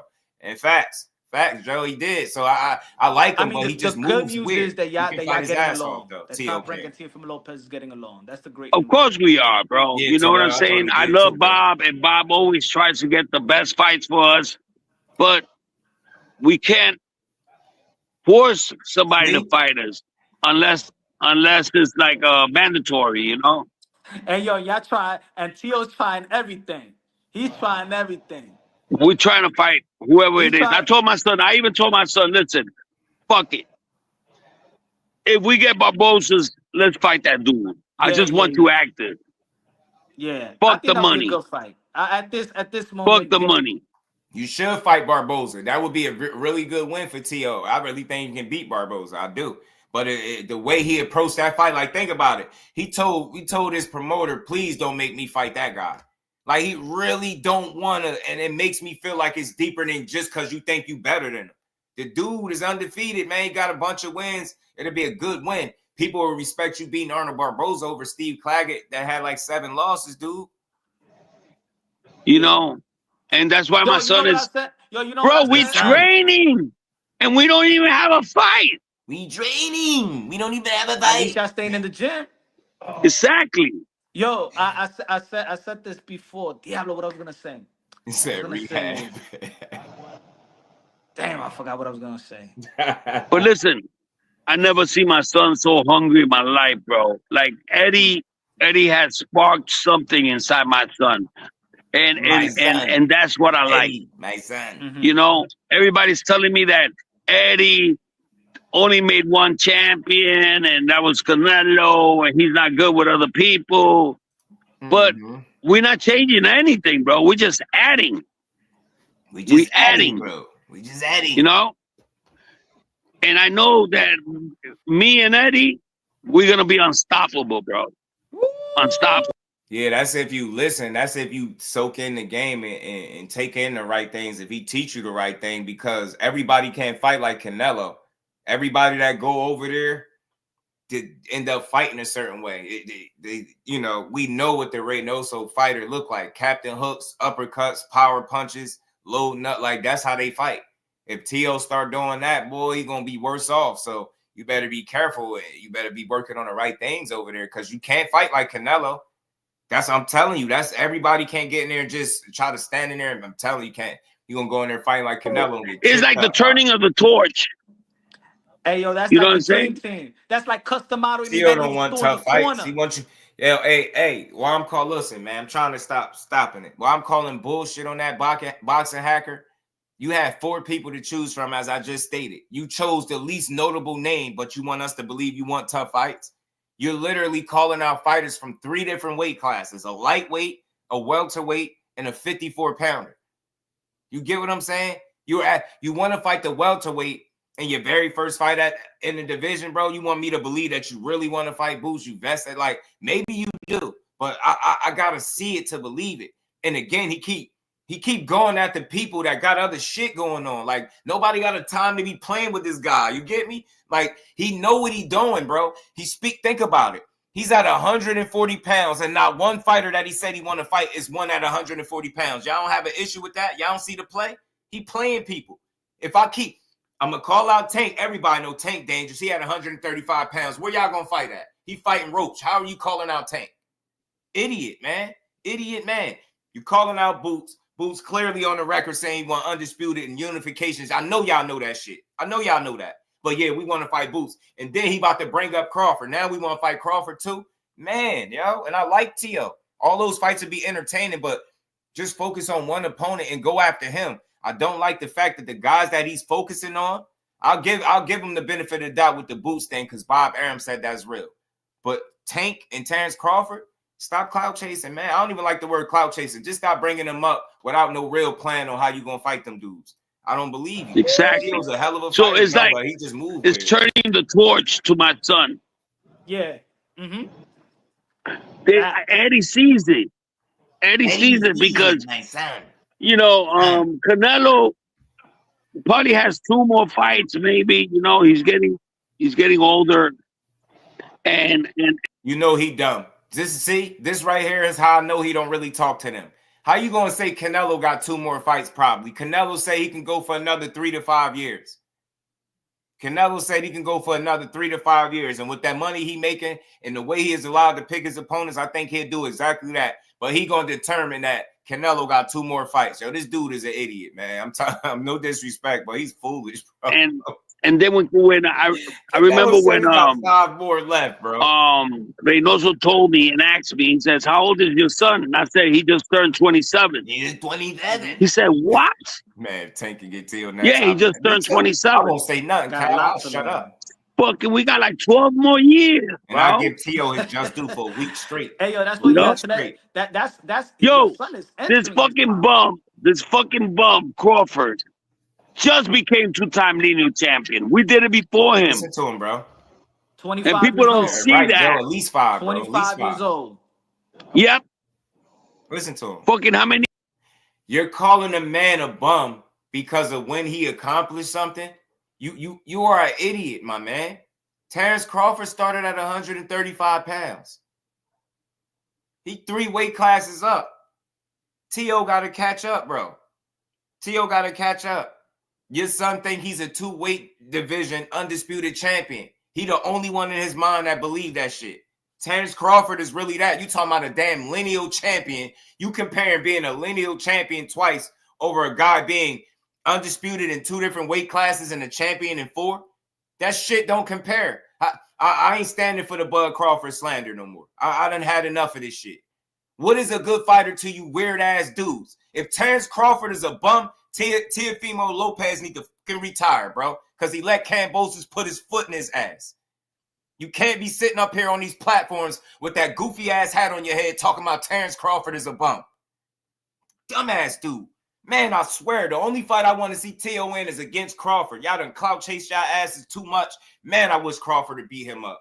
If I ever see Crawford, I say, man, if I ever run into Crawford in real life, I seen him already at one of the fights, one or 2 of the fights too.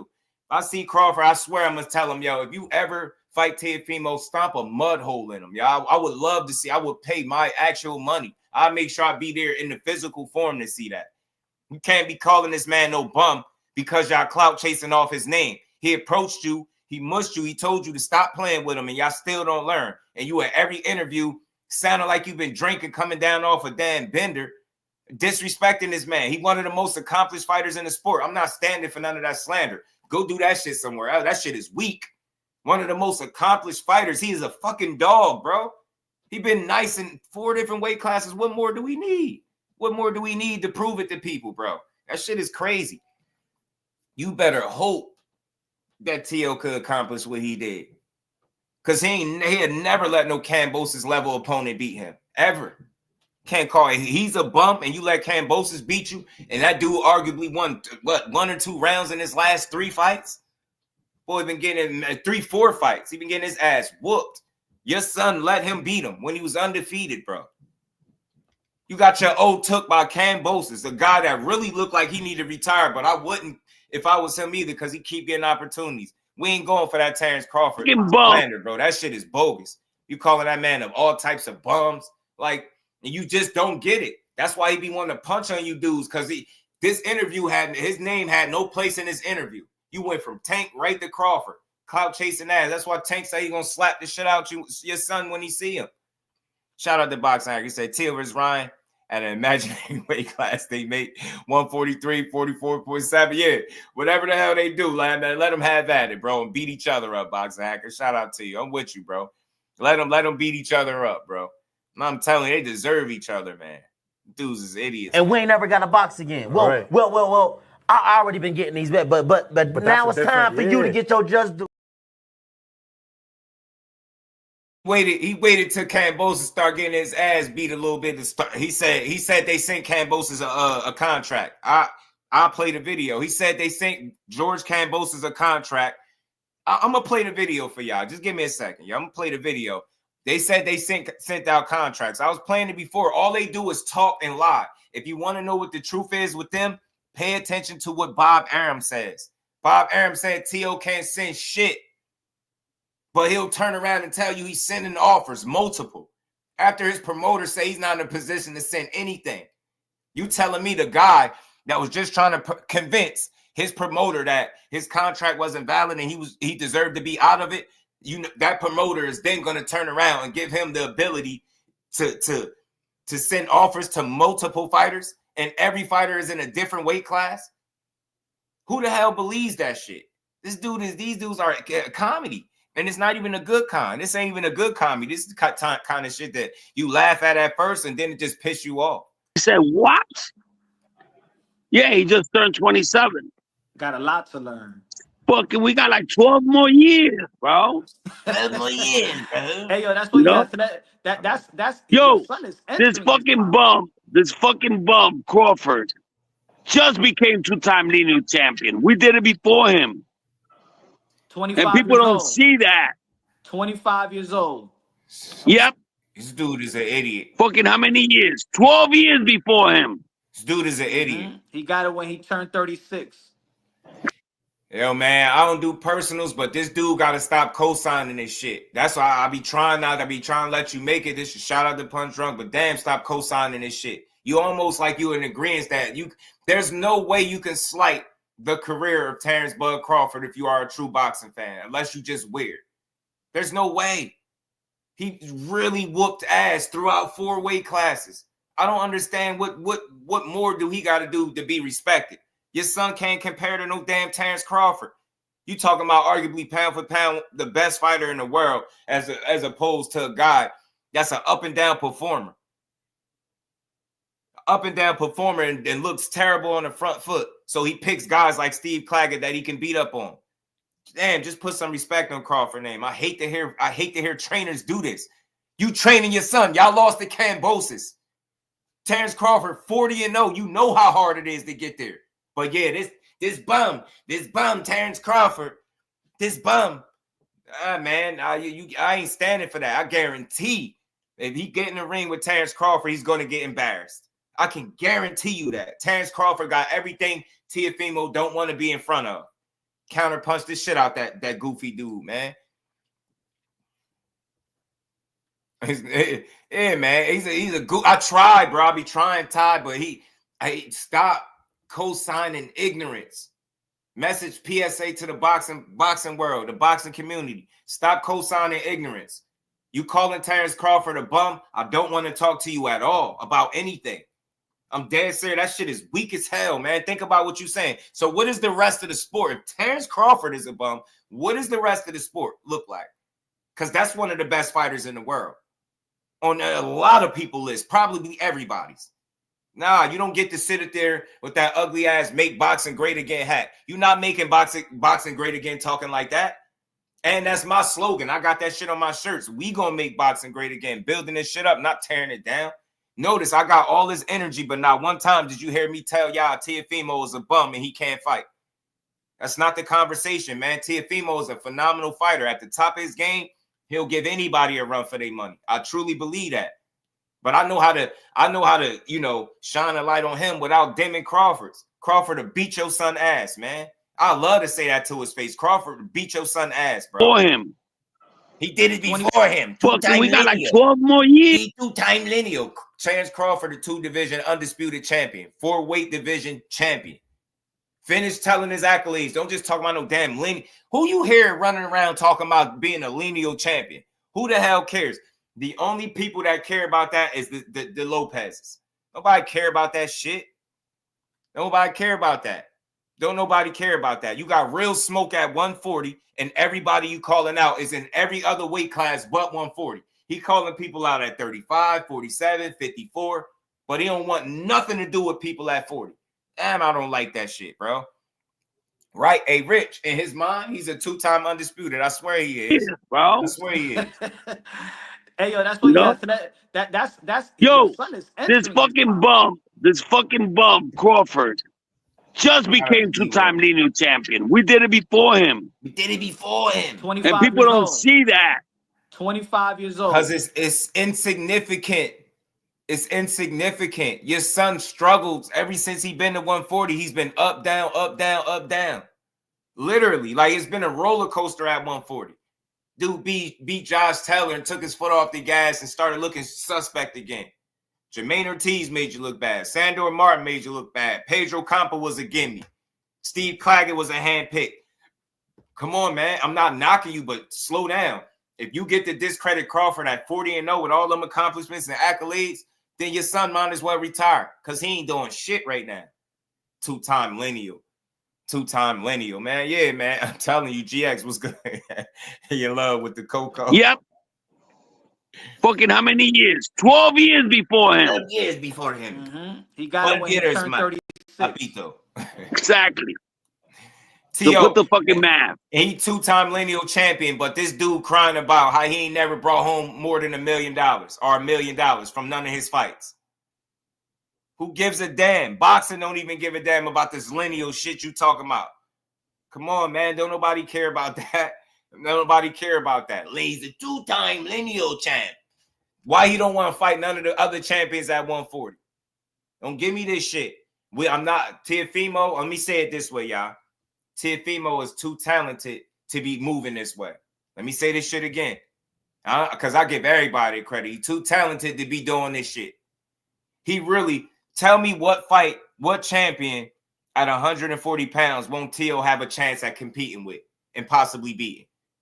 But this would he rather do. I want Tank. I want Crawford. I want Boots. You want everybody that got other shit going on. Roach and Tank fighting. Shut up about him. You don't want nothing to do with Crawford. He almost physically put hands on y'all in public. Y'all don't want that. Y'all don't want that. Now, you might want the Boots situation because that's a clean clout chase because Boots stuck between a rock and a hard place. Y'all know what the landscape is, so y'all going to call out a guy that has no interest in fighting y'all and won't even get the credit for beating you if he do it.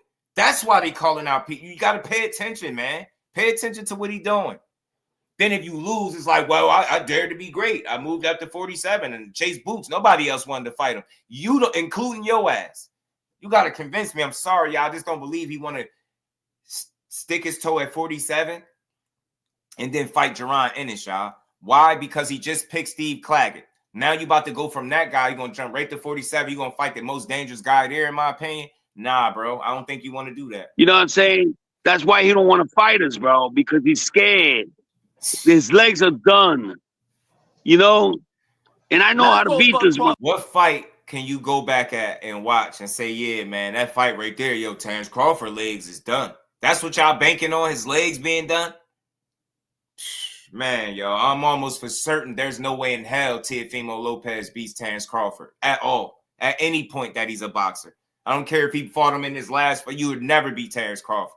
I don't think you smart enough, bro. He ain't smart enough. He ain't disciplined enough. He ain't tricky enough. No. He athletic, though. He'll make a good fight, but he ain't beating Terrence Crawford, yo. Terrence Crawford got those attributes that cause hell for him. He wouldn't want nothing to do with that. He ain't beating no Terrence Crawford, bro. You better be lying. Hey, Edward, you better don't come here and lie. You lying, bro. You better be lying because that'd be everywhere. He said, Al just canceled the tank call. Yeah, he definitely lied. Talking about no funds. You better be lying. That'd be crazy work. He better be lying, D1. But yeah, let me play the rest of this and we're going to keep rolling, y'all. We're going to keep rolling. Y'all I know how to beat him. Let's keep rolling, man. We're going to cook for a little while longer. But Crawford got no opponent. Come on, bud. Because they scared of the young ones, bro. They scared of the young ones. Come on, bud. He beat a fucking fucked up Errol Spence. That's all he had. See how disingenuous that is? See how disingenuous that is to disingenuous that is to say that the only person he beat is Errol Spence? And even with that being said, you know what the crazy thing about that? Errol Spence is better than everybody that Teofimo fought. Everybody. Your son hasn't fought an Errol Spence. He fought Lomachenko, who was injured, had a damn shoulder injury. And then Loma gave him hell in the back end of that fight, bro. They got to stop, man.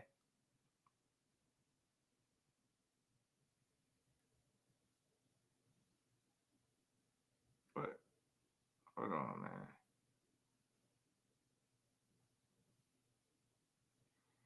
You guys. Show me this joint. You gotta show me this. Let me play the rest of this and get him off my screen, y'all. Anybody would have beat Errol Spence that night. Cal Brooks, anybody. Cal Brooks, Sean Porter, right? They don't matter. You know? But bro, we just keep on trying. I'm gonna keep on sending you text messages, bro, while what the shit is happening, bro. All these motherfuckers turning us down. They don't want to fight us, and they're fucking pussies. George Cambosa. Bro, like back in the days, like the gladiators. Let's go. George Cambosa declined Teofimo Lopez offer. Look at it, folks. The lawyer said they declined the offer. George Cambosa said that y'all got no balls 2 days ago. Fucking fake ass bitch. That's why Loma beat the shit out of his ass. Look. And I told myself, look at the disrespect, bro.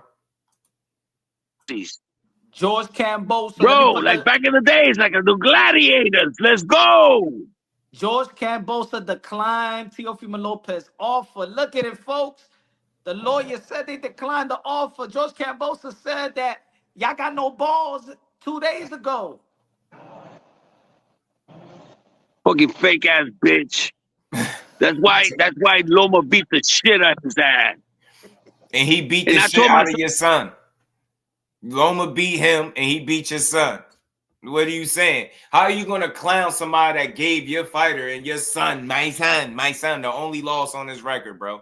You can't clown the guy that beat your son, bro. No matter who beat him. I don't give a damn who beat Cambosa. Your son didn't do it, and he had a chance, and he didn't do it. Dude be talking crazy, man. My son. He beat my son. Get your ass out of here, man. Your son. This dude is crazy, bro. I told you they said they sent this Cambosa. He pulled something up on the screen. I had cut it out the picture. It was supposed to be, I guess, proof of Cambosa's declining the fight.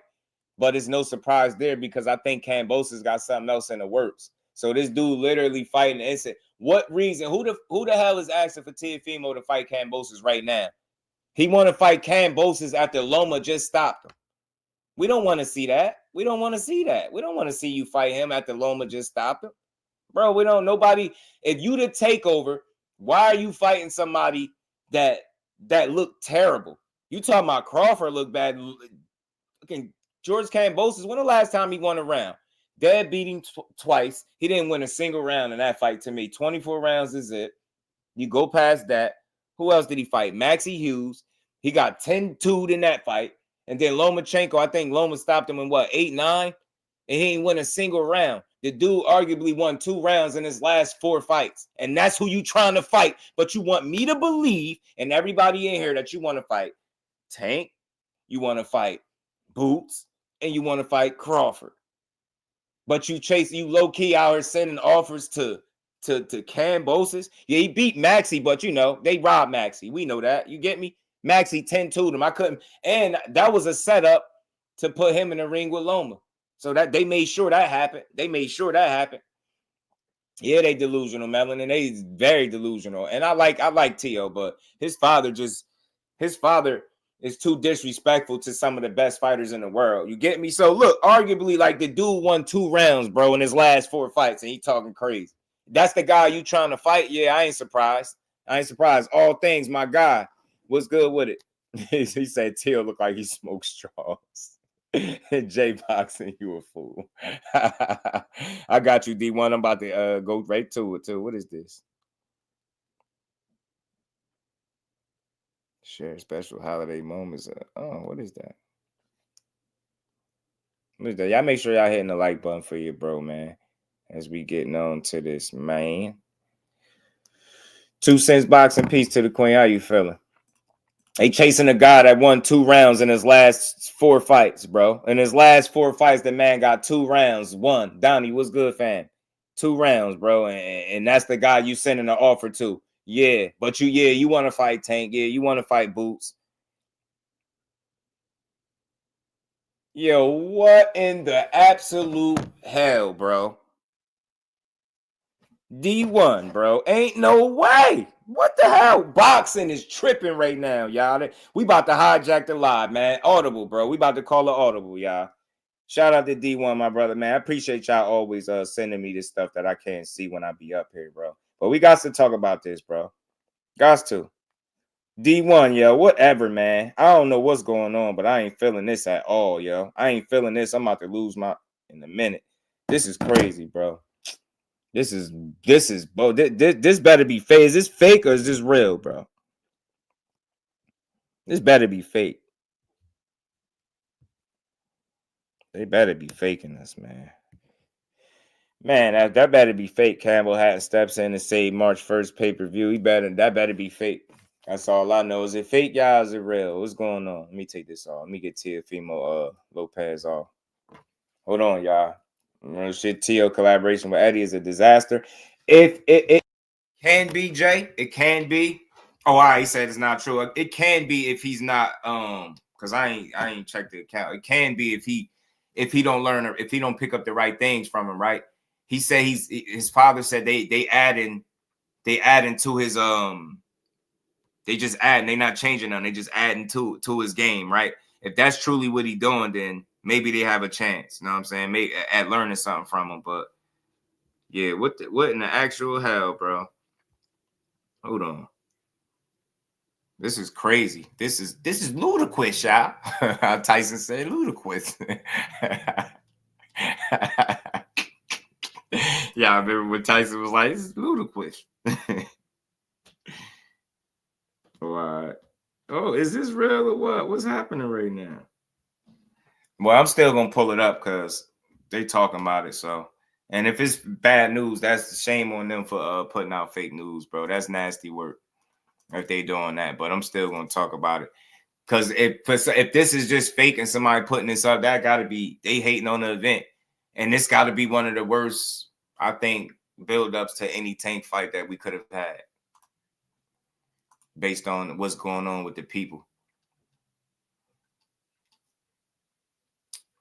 Banks, my God, now that gotta be a troll account. They like 400 subs, yeah, but they tagging the people. But yeah, think it's that account, a troll account. Mike Copper sold his Twitter, yeah, to Turkey. That's what I'm saying. So what's that? All right, D1 got something else for your boy. Yeah, because that look, I'm gonna pull it up. I'm gonna show y'all what we talking about, y'all. Show y'all what we was talking about. This better not happen. I'll lose my shit. You better not fight no damn Campbell Hatton, boy. Yeah, somebody said don't give Tank no ideas. Tank ain't fighting that guy.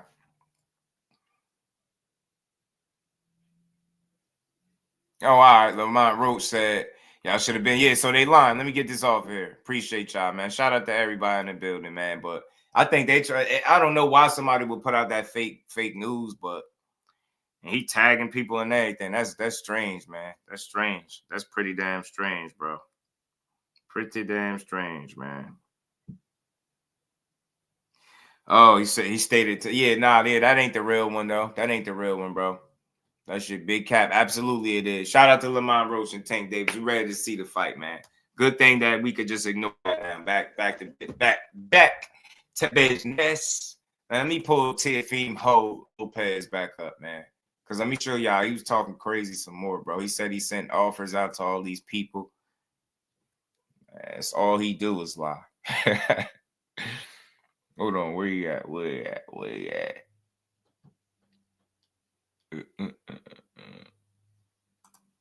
There we go, y'all. Let's get to it. Blame Turk, Big Turk. LetsBuild Club is in the building. What's good, bro? Years ago, that Tank that don't have the power, don't have the chin to be able to take it. And you mentioned Devin, Haney, Shakur. Yeah. You feel like I said that like 5 years ago, that they were going to start slowly going down because they had to go move up on weight, you know. Right. Tank is a one-punch wonder. You know what I'm saying? Because he only got that left hand. You know, he's got a pretty good way of moving and stuff like that, but he's not like that great. You know, my son hits with both hands. What do you think about the comments he said that like, yo, why this stuff be laughable? Because you clearly know who the harder puncher out of the two. It's just his opinion, but I don't like to hear people get tore down, bro. I don't. No, I haven't reached out and asked nothing about it. What you hearing, Dub? Talk to me. I didn't hear nothing. No, I didn't hear nothing about it. God, yeah, I'm telling you, all times, bro. See, y'all stupid, yo. Tay, my God, what's good, family? you know, he's just gonna retire. He's not worried about fighting this guy or that guy. Like that doesn't mean nothing to him. Well, listen, because why? He could fight. Listen, he took Floyd's advice at fighting nobodies and making all this money because he used Floyd's face. Look, Floyd. I just want to say this, and I'm only gonna put out the truth. I don't like when we tear down everybody that the fighters fight. Who are these nobodies that we talking about he's fighting? Like, who are the nobody? I just need to know, bro, because like he fought Steve Claggett last, and y'all picked him. Like, what are you talking? I don't even know. Like, these reporters got to stop being so like just accepting of anything stupid being said. If I want to talk to you, please have an intelligent conversation. Let's not have a conversation where we downplaying everybody that we claim we want to fight. You say you want to fight Tank. He only got a left. He's one-dimensional. You call Boots one-dimensional. Now you want to fight him. Terrence Crawford is a bum. He don't got no legs. I get it to a certain degree, but that ain't the way to promote, bro. It's a better way to promote. Joe Quinn, what's good with it, fam? How you feeling? Shout out to everybody in the building. Y'all make sure y'all smash that like button, sub to the channel. Nobody. Shout out to Pedro Campo. I know. Dub always coming in here. So, right. Just trying to discredit. Like, I just don't like it, man. Just give the guys credit. Say, look, he fighting who he fighting, but he ain't fought us. You get me? Like, yeah, he fighting them dudes he fighting. They cool, but they ain't us. They ain't on our level. I'm cool with that. But to just keep discrediting every fighter, I'm tired of hearing people do that. Meanwhile, the fighter that you represent is fighting lesser competition, bro. He took chill with this. He took Floyd's advice at fighting nobodies and making all this money because he used Floyd's face. Look, Floyd could fight a grandmother right now, and they'll go, you know, they're gonna pay for it, you know. So why risk it, you know? Because my son is gonna knock this dude out. I already know it. You know, he's southpaw. He's small. What's going on? You feel like T.O. has advantage going against southpaw? He's not going to touch him with that left hand. You know what I'm saying? And that's what he relies on that left hand. We ain't fucking retarded. We ain't stupid. Yeah. You know, and then he's calling, and he's so stupid because he's announcing that he's going to confront us and slap my son. I want to see that happen. What do you think about that, Teofimo? That's ridiculous. Listen, just let me know when you're going to do it, so I have ESPN there, we get a ring, and we do it in the ring. There you go. Right. Well, you know what I'm saying? People get offended because we're trying to be great, you know what I'm saying? And we're trying to show the world that these guys they're all bullshit. You know what I'm saying? Why would you name be me chasing one lineal bullshit champion fighters, that's my question. Like, name me one real good world champion that he has fought. Nobody. He has. But people don't understand. They call him a three-divisional world champion. He's not. He got those interim belts. Those are not world titles. You know what I'm saying? They're lying to the public, man. You know, I think he only has like a one world title at 130. Like, off camera, right? I was telling you, you know, I'm a Tank fan, but I want to see 50-50 fights. Fights with Teo, fights with Shakur. Yeah. That's what we need, right? Yeah, exactly. That's what we need. And trust me, he ain't going to be able to touch my son with that left hand. You know, and even if he does, my son will eat it right there. And, you know, that's why you see. He says so he don't think Tank could be able to land that left hand. Look, man, shout out to Teofimo Lopez's man, but I just want to see who they gonna fight next. I don't have no clue. I heard his boot stuff floating around. I heard that Boot say he not too interested in that fight. I heard Eddie Hearn also promised that Boots' next fight is either going to be a unification or a big fight. I don't like the because something tells me they'll try to sell Teofimo as this big fight, but I think it's going to be all bad for him. Tank can't touch him with the right hook like Sandor did. You get me? I don't know why he making it seem like Tank's some one-handed fighter. Yeah, he is southpaw, so you know the left hand is money, but the right hand is too. That dude could punch with both hands. He 100% could punch with both hands. Yeah, he begging to get slapped. And I ain't even mad. I would love to see it. A rain in peace to the queen. How you feeling today?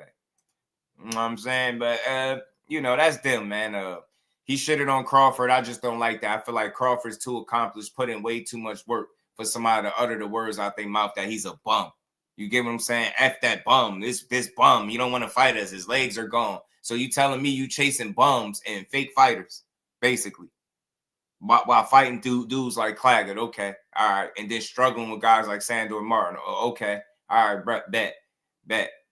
But let's keep going, man. This is Tim Bradley giving his opinion on some things that Teo said. And I believe this is the one where he spoke about Boots and Teo. I don't care for that fight for obvious reasons, but if it happens, hey, I'll watch it. Picasso, what it do? Smack him. Yeah. I had that story too where he was explaining that. I just want to thank you for your time, one. Right. And, for coming to this channel. If you discovered this channel, just shout out to Tim Bradley, man. Super dope. Anyways, thanks to all my new subscribers out there. There's a couple of things I want to talk about, man. I'm sitting here watching my son practice, play soccer. Thinking about Boots. I came across something to where one of his affiliates. That's a fact. That is a fact. Greg Hatchett is saying that he thinks that the fight between Lopez and Boots is nonsense.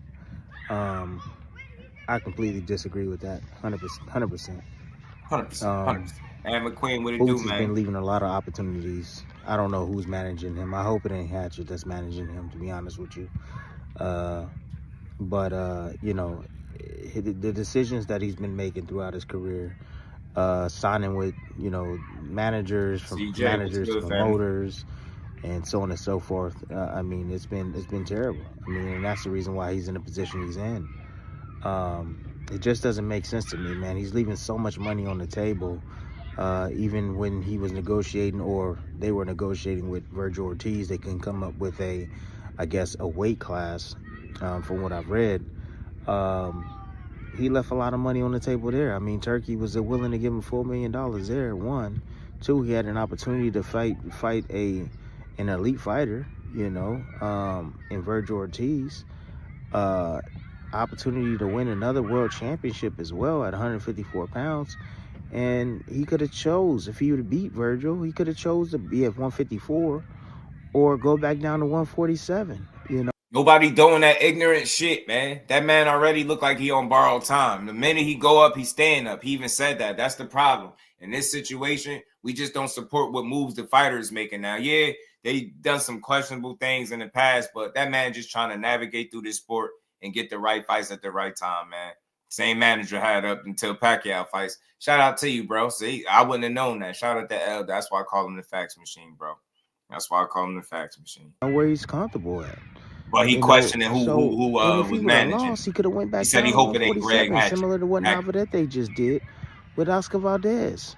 Ain't no shame in losing against the best, man. Plus, you leaving $4 million on the table, man. That's crazy to me, man. 4 million big ones on the table. A fight that you could probably win against Virgil Ortiz. Then you go back down, and then you can face a guy like Teofimo Lopez. I don't know, what, Greg is talking about or whatever, as far as, is that what you're deciding not to do, to negotiate with Teofimo Lopez? Because I think it's the perfect fight for you. Who gives a damn that Teo is coming up in weight? Teo has somewhat of a name in the game, man.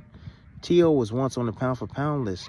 Teo beat some quality opponents out there. Taylor and Lomachenko, just to say a few.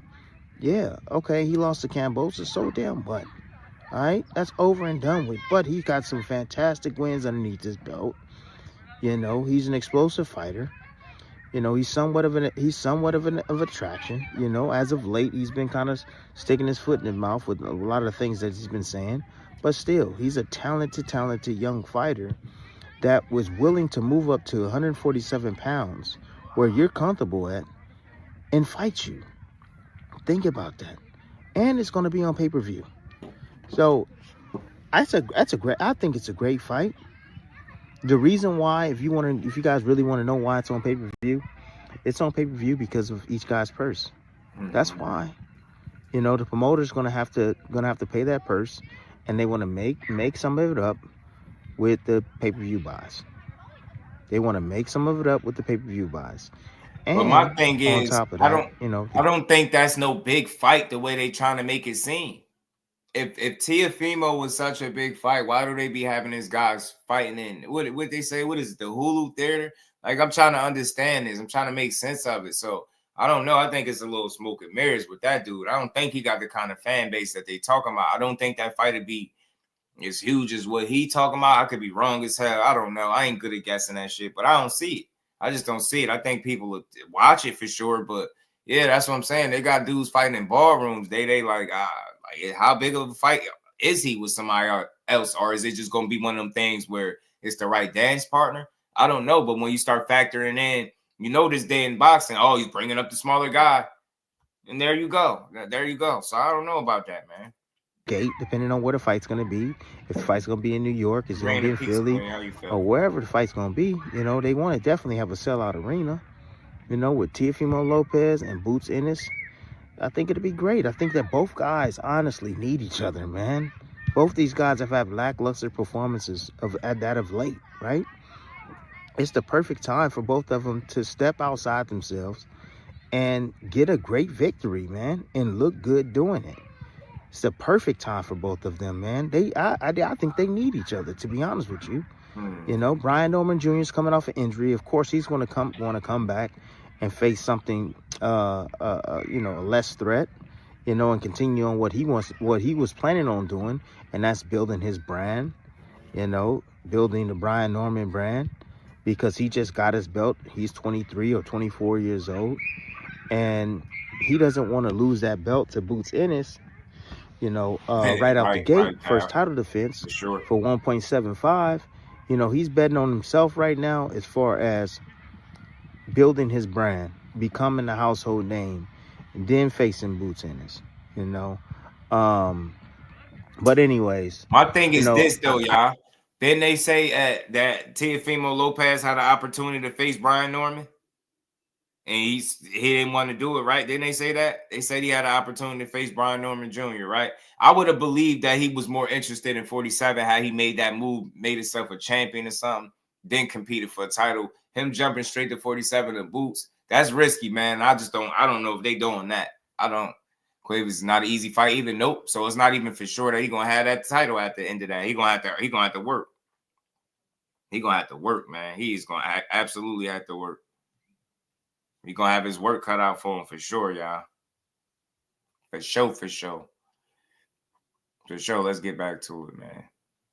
Break fires that really need to stop before we. It is one. It is, bro. It is. I mean, look, it's not the end all be all when a guy gets brought up from a weight class, because moving up is part of boxing. So many people in the past have moved up and went on to win fights.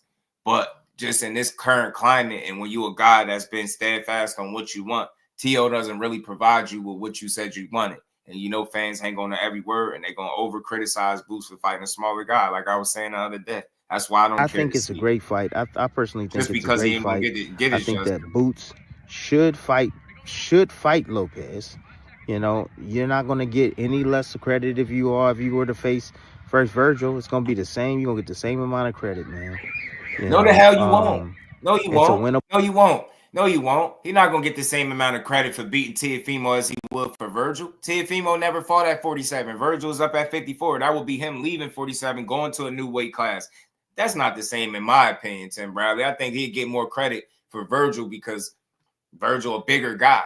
And it's this notion that Boots only looks the way he looks because he's fighting smaller guys. Fighting Teofimo will be playing right into them narratives that he's fighting these so-called quote-unquote smaller guys, and that's the only reason he looked good. So again, fighting Virgil, to me, beating Virgil, undefeated Virgil Ortiz that's in a new weight class that you've never been in is more impressive than beating Teofimo, who we already seen lose to Kambosos, respectfully, who's an up and down performer at that.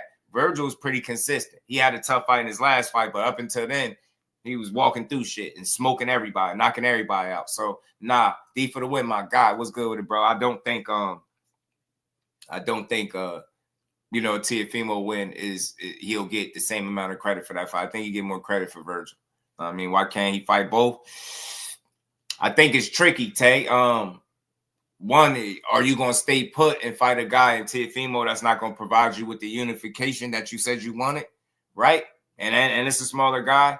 Are you going to wait and do that and then move up? It's just risky. I feel like you got to do one or the other. Like, if you sitting around to fight Teo, then you might as well see it through at 47. If you go up to 54, I feel like you might as well just go up to 54 and be there, because I don't see him bouncing up and down with him being a grown man. I don't see him, like, after he going up, coming back down. Don't mess with Texas with a do fan. Boost will kill. I think it hurt Teo. Will fight for you. I think it'll be entertaining though. You're the bigger guy. You got the longer reach as well. You're a make sure that boxer. If y'all hit the like button, make sure you hit the like button. Man, it's easy money, right? Turn the notifications. Easy money. From your standpoint, I'm sure you think you know you can beat Lopez, right? You believe you can beat him, I should say. It's easy money. Dude, that would have been 2 bags right there in 1 year. Think about that. Virgil, boom. You get the 4 million right there. You fight Lopez, 3 million. That's $7 million right there in 1 year, big dog. $7 million. And you beat both of them? If you beat both of those guys right there, man, well, man, where you think you're going to be sitting at? There's a huge possibility you might be sitting on the pound-for-pound list after that.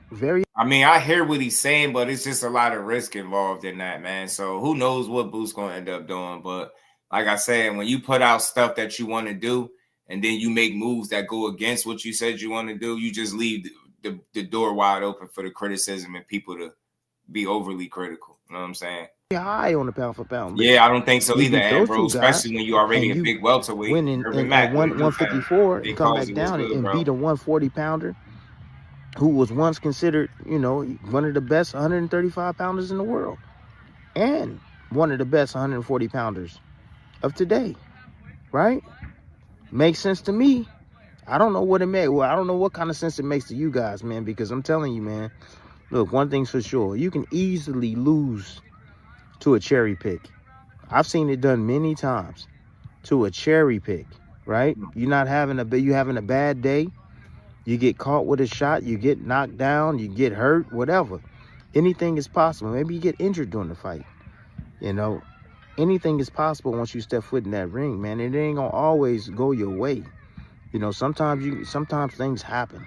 You know, that's beyond your will. So take them fights, man. Yeah, I'm with you, D. That's what I'm saying. You got so many opportunities, man. You a lot to think about. You're saying that everybody in boots, you're saying that everybody is ducking you, man. Now ain't nobody ducking you. People want to fight you, and you. But this is what I don't like.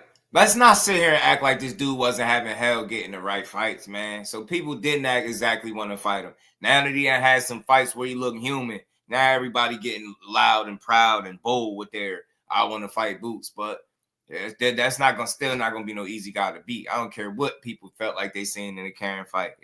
Boots ain't gonna be no easy guy to beat. They're gonna have to show me. But right when you could pack out Philly, why go to Saudi? You know what I'm saying? He got tough decisions to make because it seemed like his loyalty to 147 has got him in between a rock and a hard place. And now the longer he stay at 47, it gives them opportunities to draw up other situations like Teofimo fights. And I just don't know, man. But I can't wait to see what decision he actually make and go with. But let's see if Eddie Hearn deliver. He say he guaranteed promises that it's either going to be a unification or a big fight. So the way I see it, if he don't get a unification, they're going to try this Teo route. That's what I can see. I can't see nothing else unless he just say the hell with 47 and go to 54. You still don't want to fight, man. Make your mind up. Make your mind up, man. What do you want to do? You know what it is? I said, and I've been thinking, he been spoiled. You've been spoiled, big dog. That's what it is. You've been spoiled, right? Because you've been facing these Europeans. Mike was good. Easy work. You've been getting paid gravy. Gravy. 2, 2.5. Yeah, I don't believe crazy Ryan though, money. Mike. I don't believe Ryan because that undisciplined, wild ass dude, he was talking about fighting everybody, bro. KSI, everybody. He just was talking. He gonna have to show me too. Like when people say they want to fight guys that's in higher divisions where they campaign at, you got to show me. Like Bob Arum said, there's some truth to the Teofimo and Boots thing. So that's what it is. But Ryan, I think he be all over the place. He got to show me that he really want to jump up to 47 and fight Boots, though. You know what I'm saying? Yeah, he be trolling for sure. He's been facing these Europeans, man. Less risk. Now, I don't think Boots looks soft. If Boots only looks soft if you're looking at it the wrong way, I think. You know what I mean? If you feel like he's not delivered on what he said, right? If he's not doing what he said he's going to do. He's been steadfast about 147. I feel like as long as he does that, yeah, all right, bro. People just want to make the decision for him. They want him to hurry up and just go move up. But that ain't something he want to do. He flirted with the idea, but he gonna stay put. So I think he better chase them belts. Irvin Mack, appreciate you, bro. You better chase them belts. That's what I think makes Less sense. risk, right? That's what it is. You've been spoiled, man. And you just want to ride the gravy train, man, and keep fighting these Eastern Europeans, bro. Keep knocking them off, and then just sit back and complain like nobody don't want to fight you, bro. Nah, you can't look soft. All that perception is not reality. Y'all, that he looks soft shit, that's some shit fans say. Is somebody making him look soft inside the ring, or is it a bunch of politics and bullshit narratives floating around based on what because he not making a decision people want him to make? Let's call it shit what it is. The only reason people got extra loud about Boots is because he looked human in a fight or two. And now he's not making a decision that they feel like he should make. You're going to have to make him look soft in the ring. Fuck all this fake perception about social media and what move he should make and what money. No, beat him up. Can you beat his ass? He didn't want to fight Karen. So I can't push that. He only want to fight these Eastern Europeans and this and that. You know what I mean? Yeah, do I think sound like it's for sure? GX, if I say I think I'm going to go to the store later. Is that for sure? Or can you quote me on that? Where did I say I am going? I think and I am is two different things, bro. And at the end of I think it's time. But at the end of the day, he got asked and he got 24 hours and he decided to stay put. What's wrong with that? You don't change your mind? You ain't never say you think you about to do something and don't do it? Don't tell me no. These fighters ain't no different. Just because he said he think it's time don't mean it's time. He said he think it's time. You know what I'm saying? He didn't say I was going for sure. He never said it. So people just tripping for nothing. Support the man. He ain't soft. He ain't looking soft because ain't nobody made him look soft in 30 plus fights that he had. Not even close. So that's just fans talking like, he looks soft. Soft to who? Anybody saying he looks soft can't whoop his ass? I'm serious with this shit. Like, what do you mean soft how? Because he won't make the move that people that don't get punched in the face is telling him to make, or the move that he flirted with talking about he was going to make. He never said for sure he was going. You can't duck a guy that you're not in the same weight class with, man. I don't know what kind of boxing you watch, but you can't rewrite the rules, bro. Until he steps his foot into 154, all that duck talk is bullshit. Then you just hear Steven Espinoza say Boots ain't never ducked nobody. But y'all fans going to keep pushing it based on what?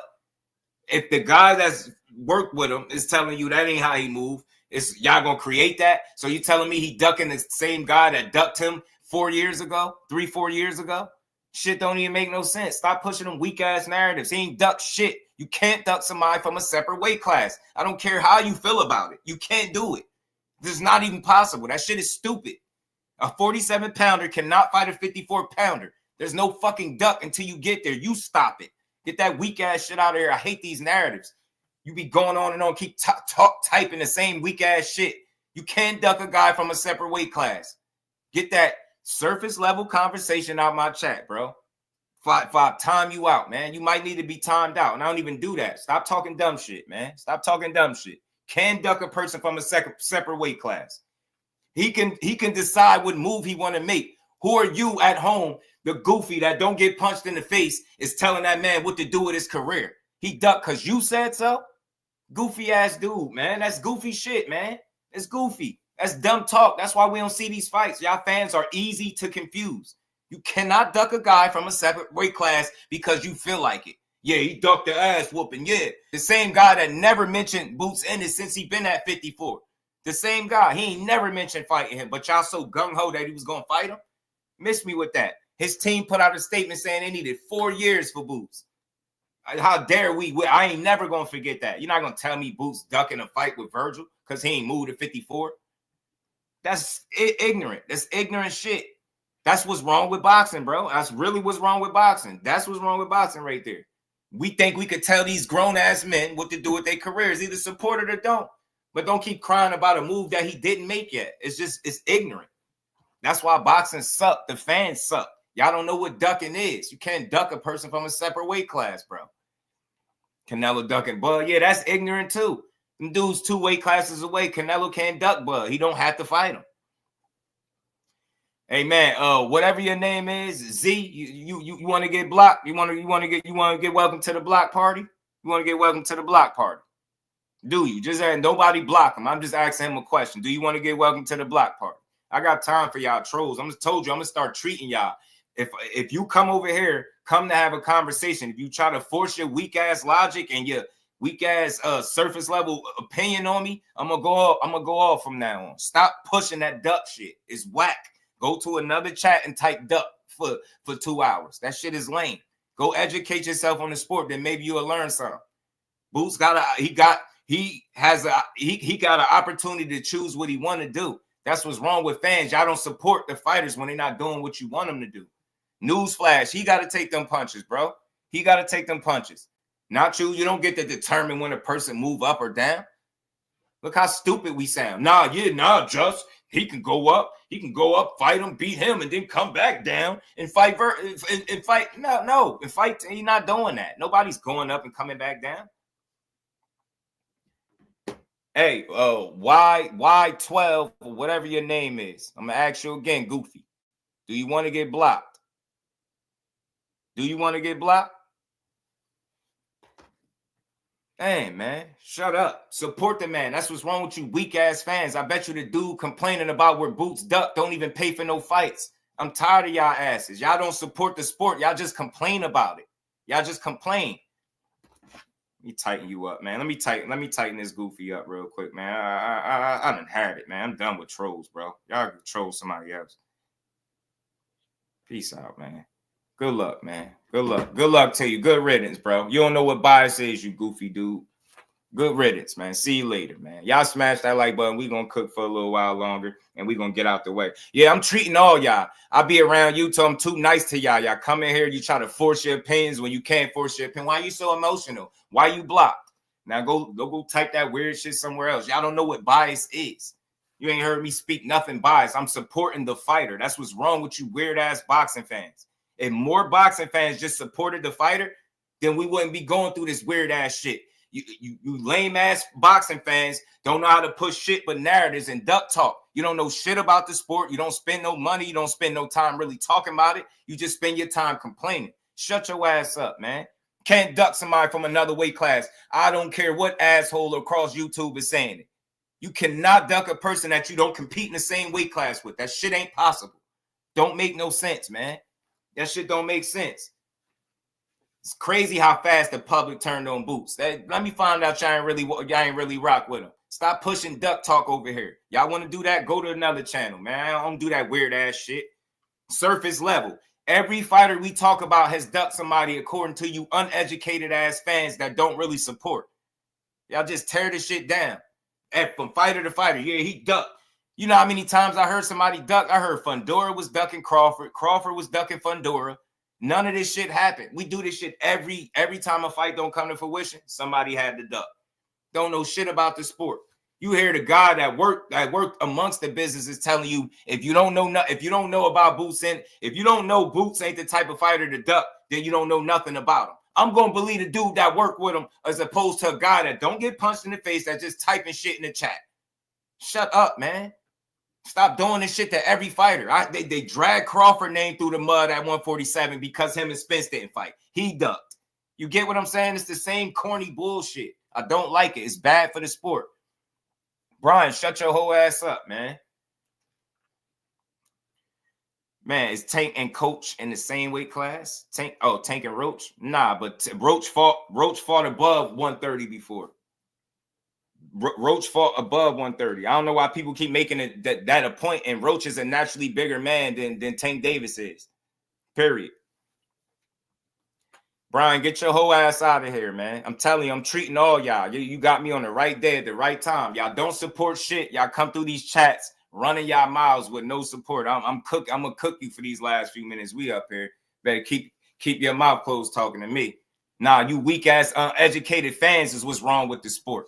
That's what's wrong with the sport. Y'all don't know shit. Y'all just be talking. Y'all go listen to your favorite YouTuber, then you try to go past them talking points in my chat like I'm going vote for what somebody else said. Think for yourself, man. Exactly. Roach fought above 35 before as well. I don't know why we keep making that a big deal, bro. I'm telling you, when I'm sitting here calm and just building, that's when they slip this shit in. Then when I turn up, it's like, why are you so mad? No, I'm not emotional. I'm not mad. I'm just gonna cook your simple ass. Stop coming through here talking duck talk.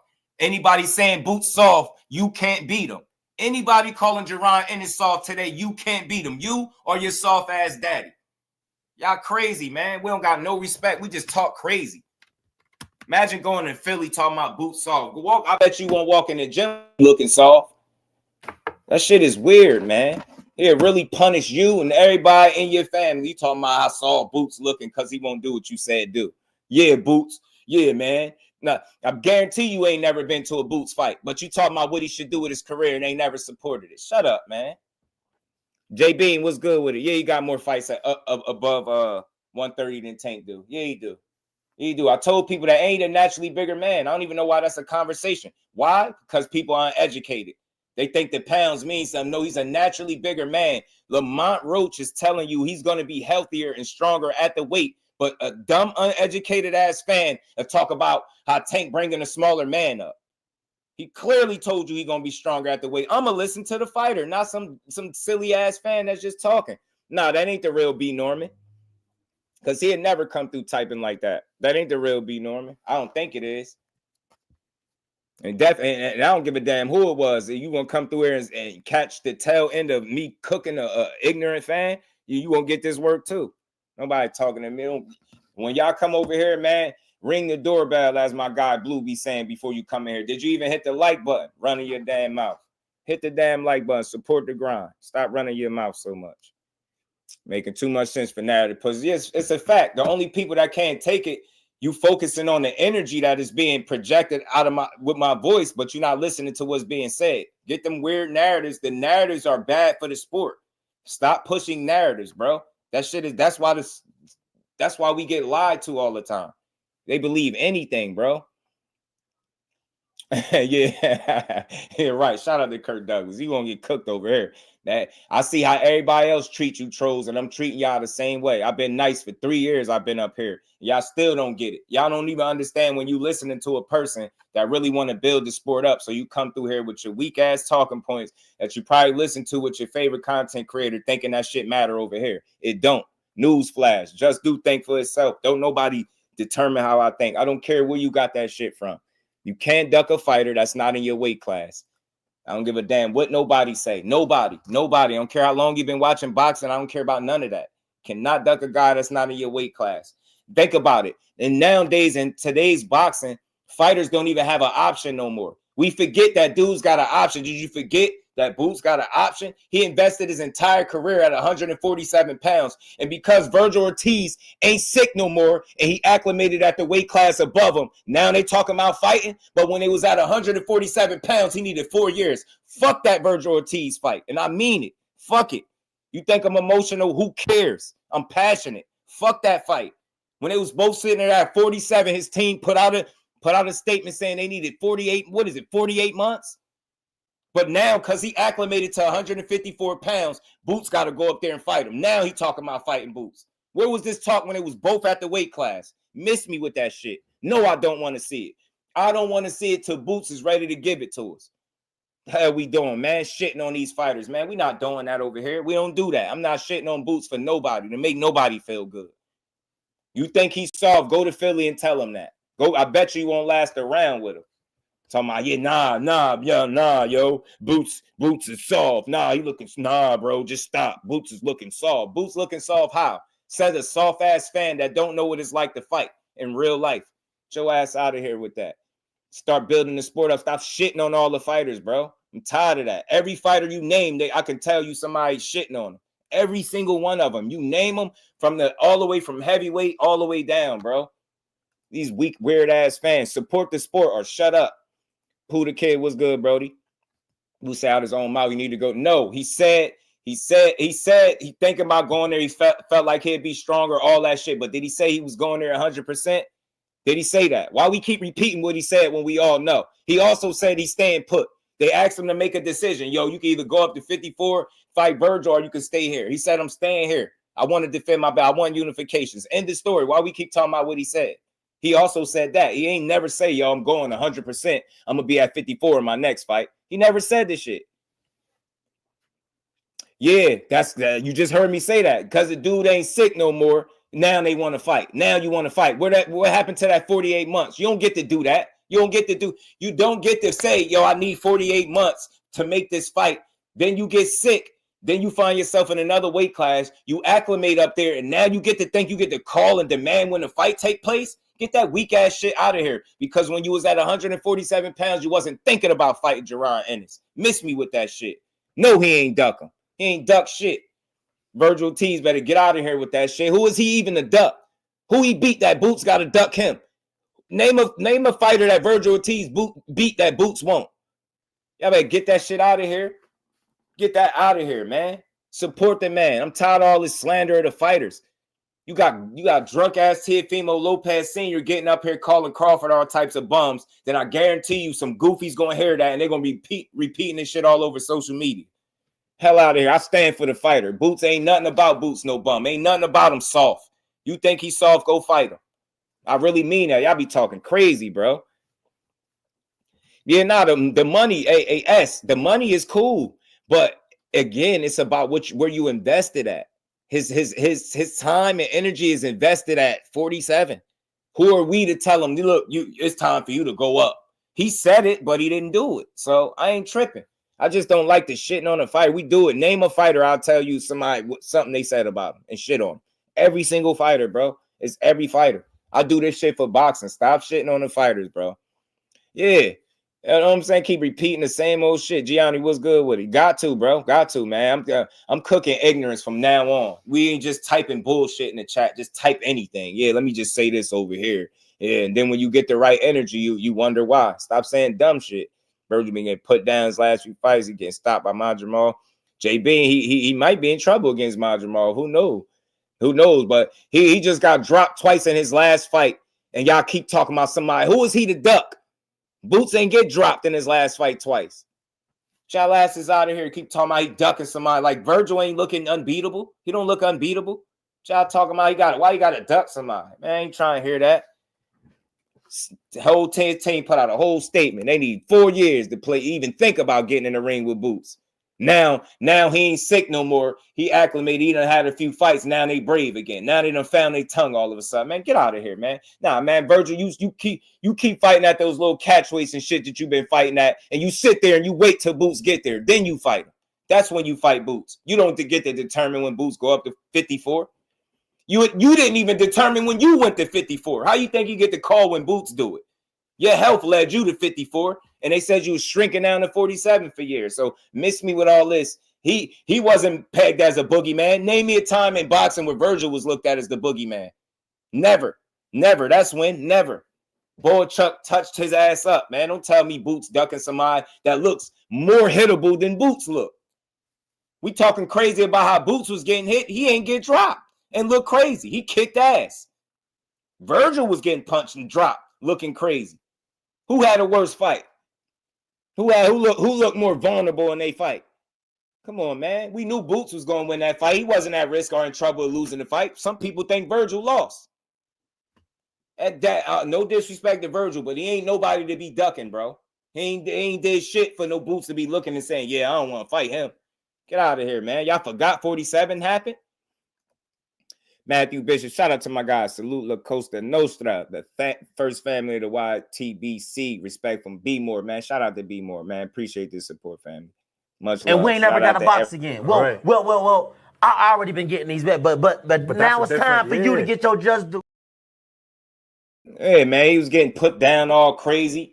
You know what I mean? Getting put down, man. If that's Boots on the other end landing them shots, man, he might be in some real trouble. But at the same token, because I'm real, the same shots that Karen was landing, if that's Virgil Ortiz, Boots might have a problem. I'm a realist. This has had nothing to do. Virgil's not a bad fighter. He not trash. But what I'm saying is real. I know y'all, if y'all watch boxing the way I do, you heard his team say they needed about 4 years to even be ready for that dude. That shit don't sound crazy. They relatively around the same age. How the hell do you need 4 years? You never will live that down for me. You will never be able to live that down. You will never be able to say, after that point, you don't just get to grow out the weight class and then be like, well, yeah, we'll fight him now. Yeah, I bet you will, because you've been up there, you acclimated, you had a few fights, you're probably comfortable, and you think you got the upper hand. Nah, bro. Nah, you should have fought him at 47. Instead of talking about 4 years, you should have gave us the fight then. Where was that energy then? Ah, hell no. They don't get to get brave now that he's healthy. Respect to Virgil, but you don't get to get brave. Y'all just now found y'all tongue. Get y'all ass out of here, man. Get out of here. Y'all just found y'all tongue about Boots, man. Didn't want to mention his name. Y'all at the same weight class. We just going to ignore that and talk about this one opportunity to fight him now. Get out of here, man. On a quick turnaround. They trying to pull a fast one on Boots. And that's another thing, man. Try to pull a fast one, man. Hell no. Nah, man. Boots, take your time. Just Dude from Jersey supports Philly and everything you got going on, man. Keep beating ass, bro. I can't tell you what to do with your career. Support it or shut up. Simple, man. Shout out to Matthew Bishop. Appreciate you, bro. These dudes is weak. This shit is for boxing. Stop tearing down the fighters. Stop putting duck jackets on fighters where it don't belong. We do this shit prematurely every single year, and people are not smart enough, intelligent enough to catch on. Every fighter, y'all, name them. Throw a fighter out there. I'll tell you somebody they duck. Throw them out there. Any top fighter. We did this shit. Crawford, EJ, Fundora, Tim Tszyu, Boots, Shakur, Tank, Devin. Like, you just keep going. Charlo ducked Tim Tszyu. Like, you serious? The guy that snatched up all the belts and beat all types of ass just because he didn't fight Tim Tszyu. It was injured. Yeah, he ducked Tim Tszyu. Tim Tszyu go get split by Fundora and lose the fight. But that's the guy that Charlo was ducking. The same guy that never ducked the soul. But as soon as the fight don't come to fruition, they duck somebody. Maybe not Usyk, bro. You might got me with Usyk. You might got me with Usyk. Oh, no, you don't. No, you don't. Usyk duck Wilder. There you go. Usyk duck Wilder, bro. There you go. You almost had me for a minute. Usyk duck Wilder. Now, I don't think he ever ducked nobody, but it's some people that have said, yo, Usyk duck Wilder. He said he was going to be at the fight, and he wasn't at the fight. And he said he was interested. And yeah, it's people that say that. It's not a lot. It probably died down, but they doing it, man. Man, shout out to my guy, Rob, man. Got to, man. I like to be laid back. I like to give even kill energy. But every time I do that, y'all, these people come through here. They feel like they got one. Leah, let me try to type some slick shit. Now I could turn up too, bro. I be trying to chill and just talk boxing and enjoy this shit. But I'm tired of the sport being torn down and make me not want to watch this shit. Make me not want to talk it with nobody and none of that. Angry as hell. Just put it this way, y'all. Everybody that's still listening to my voice, imagine if whatever fighter you like to watch the most, right? Everybody in here, any fighter, whatever fighter you like to watch the most, right? Imagine if that fighter were your family, and then you get on YouTube and you got guys like, yeah, this guy ain't shit. This guy ducking this. This guy scared of that. It's just like, think about it. You'll be looking at people like, yo, you sound crazy. Just educate yourself, man. The sport would be better off when we stop trying to frame everybody as ducks. Do you know people don't even consider that the money might not even be right? The situation might not even be right, but they still expect you to take a fight? You got boxing fans that don't do nothing close to boxing for a living. They don't get punched on. They sitting at their computer chairs behind their laptops and computers telling men that have been competing at the highest level for years on end what they're worth and how much money they can get. Like, where do people get off? The fans are crazy, yo. We really think we can tell fighters when to move up, what fights to take. You get what I'm saying? Who to say this to? Like, what? What the hell, man? Like, boxing got weird, man. It's the fans, bro. The fans is trash, dude. I'm going to keep building this sport up. I'm going to keep having the conversations that really support this shit. Not gonna get the business of boxing. They don't get it. All things they don't get it. Nah, but everybody ducking. You the minute you tell me that a fighter is supposed to get in the ring to get punched on for less than what they feel like they worth, you are a bad fan to me. Unless there's a circumstance where a guy is clearly, overvaluing or overpricing himself, and it's obvious. But other than that, you cannot tell somebody that has to get punched in the face for a living and take potential lifetime damage how much money they're worth. You can't do it. You can't tell them what fights to take, who to move up for. Like, the fuck, yo, how many fights have y'all put together to feel this way? Nah, we gonna keep building this shit up. We got a lot of good talent. Boots is a damn good talent. How good of a talent, it still remains to be seen because it's still early in his career. He got a lot more to prove, but I'd be damned if I put a jacket on him. We doing this shit to everybody.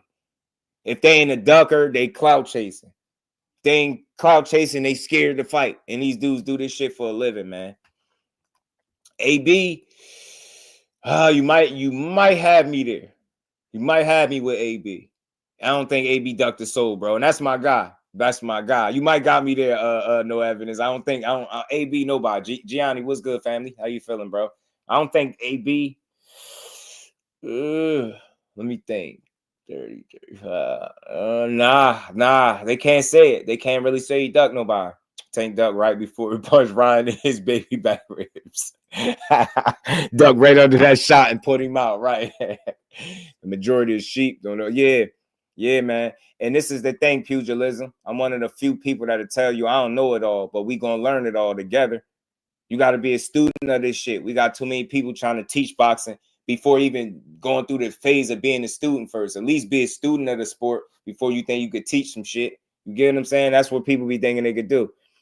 Hey, bully. Thinking with it. Nah, he ain't with it. Malik K, what it do? 619 Cali Factor. Canelo definitely dug Benavidez. He just didn't want to fight him at all. Regis and Porter. Yeah, Regis ain't no duck. They try to say he ducked Matias. Porter. Nope, no ducks for Porter. But I'm talking the current guys, like the top guys that we talk about, from Crawford to Spence to any of these dudes like Wilder, Usyk, like bro just mentioned. I can tell you somebody that they duck according to the fans. That shit is lame. You know what I'm saying? That started with Eddie penciled in boots and his team for the February. Hey man, it could have been Poy. It could have started some shit. Loma got big ducks. Capone was good with it. The only reason why I'm cool with not calling Loma that, because the fighter himself, like I heard Tank be absolutely cool with why Loma wasn't fighting. That's what it sounded like. But although he still wants to fight him, he didn't seem like he was, not understanding of it. Like, I get it. You beating your body up. You at the end. You know what I mean? And I said he long in the tooth, man. Long in the tooth. That man, he got big ducks this year. Yeah, they say people say he ducked Shakur or duck Tank or something. Like, it's just too much. We need AB versus Floyd 2025. Cause I was saying y'all was true fans, I wouldn't want to see him hurt. What kind of issues that? He bugging. Like we want to see the fights just because we want to see him hurt. Nah, bro, we want to see the challenge. We want to see you take the challenge, dude. We want to see you take the challenge, man. AB Doug Haney. Yeah, they say it. They say his dad said it, Mark West. His dad said it. His dad said AB ducked him, which is BS, though. He ain't ducking shit. He ain't ducking no damn Devin. Canelo's scared of David. He don't want that David smoke. He don't want it. I don't think he's scared of him. It's just he's a big body. He's a big body. It's a challenge. It's a real challenge. And I feel like Canelo looks at it as if he's challenged himself already the most. Like, so now it's all about what he wants to do. He feels like in his mind, look, I fought everybody that y'all wanted me to fight. I'm doing the rest of this my way. I don't agree with it, but that's what he on. That's what he on. That's definitely what he on. That's definitely what he on. Charlo back in the gym too, man. I thought I had this video. Didn't I have this video of Charlo back in the gym? I thought I did.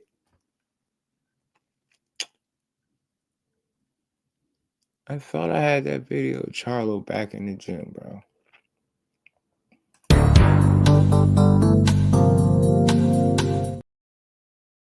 That's crazy. They said he showed up in court today. They always taking shots. David better make it through. David, yeah, I swear. Yeah, that's going to be a real fight, I think, though. Both fight journeys more than Benavidez for Canelo. Yeah, Devin. Yeah, they always on Dev helmet, bro. Somebody sent me that. Yeah, a lot of these clips, bro. Like I be telling y'all, if y'all see certain shit, like even stuff to talk about, send it to me. But somebody has sent me that. I'm like, yo, they won't let Devin live, bro. They won't let Dev live, young Dev. The GOAT, Claressa Shields, is back, y'all. February 2nd, she fighting Danielle Perkins at heavyweight, man. She bringing this joint back to Flint, I believe, too. So shout out to the GOAT, man. Stay active, man. Ignore the negativity and keep putting on, man. I've seen Alicia Baumgartner speaking about her current situation. I ain't really got no words. That's women's stuff. But the GOAT, just keep doing what you're doing. Stay focused. You know what I mean? Keep beating ass. Keep making history. Keep turning history into your story, you know? Bro showed up in court with 12 pages and he had them docs, man. AB versus Devin, people would pay to see. I think so, too. Especially a couple years ago. Yeah, the Law and Order is crazy. Remy Ma versus Claressa. Mud match, you crazy. I know what you trying to look frequent, you little freak. I know why your name frequent. Nah, boy, you trying to see a mud match. She told Remy, come on and get beat up. Crash out, get your ass whooped February. But February 2nd, man, shout out to the GOAT, man. She back in the building. She back doing her thing. Back doing her thing, man. Yeah, you remember when Floyd and Zaya fought, everybody jumped in the ring? Yeah, hell yeah. That shit got real right there, man. That shit got real. That was a real scrap right there, boy. They was going at it. They was going at it, man. That shit got hectic for a second. I thought they wasn't going to make it out the fight, bro. For a second, I thought the fight was going to get called off when Floyd and Zab was fighting. Police! Police! Help! Police! Help! Police! Help! Help! Police! Help!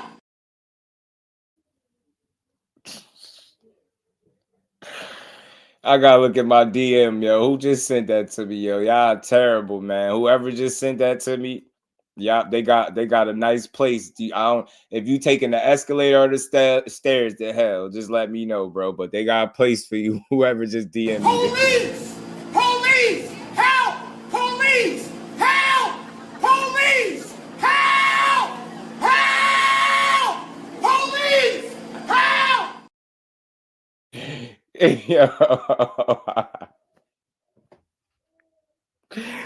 Yo, the fucking internet is undefeated, bro. Dev, I just want you to know that wasn't me. I had nothing to do with it. People be sending me stuff in the DM. They be like, check your DM, just I download the video as that. Shout out to Devin. Do what you got to do. I always joke a little bit, but I'm always serious about it. I hope at some point in time, like I hope he get back to form. I hope he get a get back fight. And I truly, and this is all seriousness, I truly hope that he find a way back in the ring with Ryan Garcia, and I hope he beats his ass. Why? It's not that I feel bad. You're a grown man. He can handle himself. But it's the way Ryan dealt with the whole situation. And I feel like his career has been affected in a serious way from that fight. You get what I'm saying? I think part of the reason that they even elected to sue is because they really felt like they lost out on money, opportunities. And some of it, they might have a case to a certain degree. I don't know, like in terms of it working in court, but you can see how it affected him now just looking at it. Like, had it not been for Osterine and shit, he would have been back in the ring. You get what I'm saying? I think that shit had a real mental effect. And we joke a little bit, right? But like I said, regardless of how you feel about the man, he ain't deserve to get cheated. And it's the way Ryan has dealt with things since the situation. He's literally about to fight before Devin is. And they think that's cool. Like, I get it. Like, listen, I ain't saying feel sorry for Devin. He a grown man. He chilling. He's still gonna make money. He'll be all right eventually, but he just got to get back. But that's nasty work how Ryan carries it. You get what I'm saying? And the fact that he don't even want to just sit around and sit and serve out his suspension. He want to he want to find his way back into the boxing ring. Think about it. People has facilitated an opportunity for this guy to get back in the boxing ring while still being suspended before Devin Haney. It's just bad work. It's nasty work. The worst thing he could have did was do business with that guy. But I hope I truly hope that, you know, everything goes start to work in his favor and he could get his get back in the ring. I would love to see it, but I just don't know how possible that is because, again, things change when you start throwing lawsuits around. So the minute I started hearing about that, I didn't think they was going to fight no more. It was contaminated. Then what? Yeah, it's tough. I enjoy watching that ass whooping. Got no power, no defense, and no offense. Who? Devin? Nah, Devin got offense. He got a sharp jab. I mean, Ryan was able to exploit the deficiency within the jab, but it's several other guys that couldn't. So many other fighters that couldn't. So he still got a hell of a jab. Good straight right hand. He goes to the body well when he does it.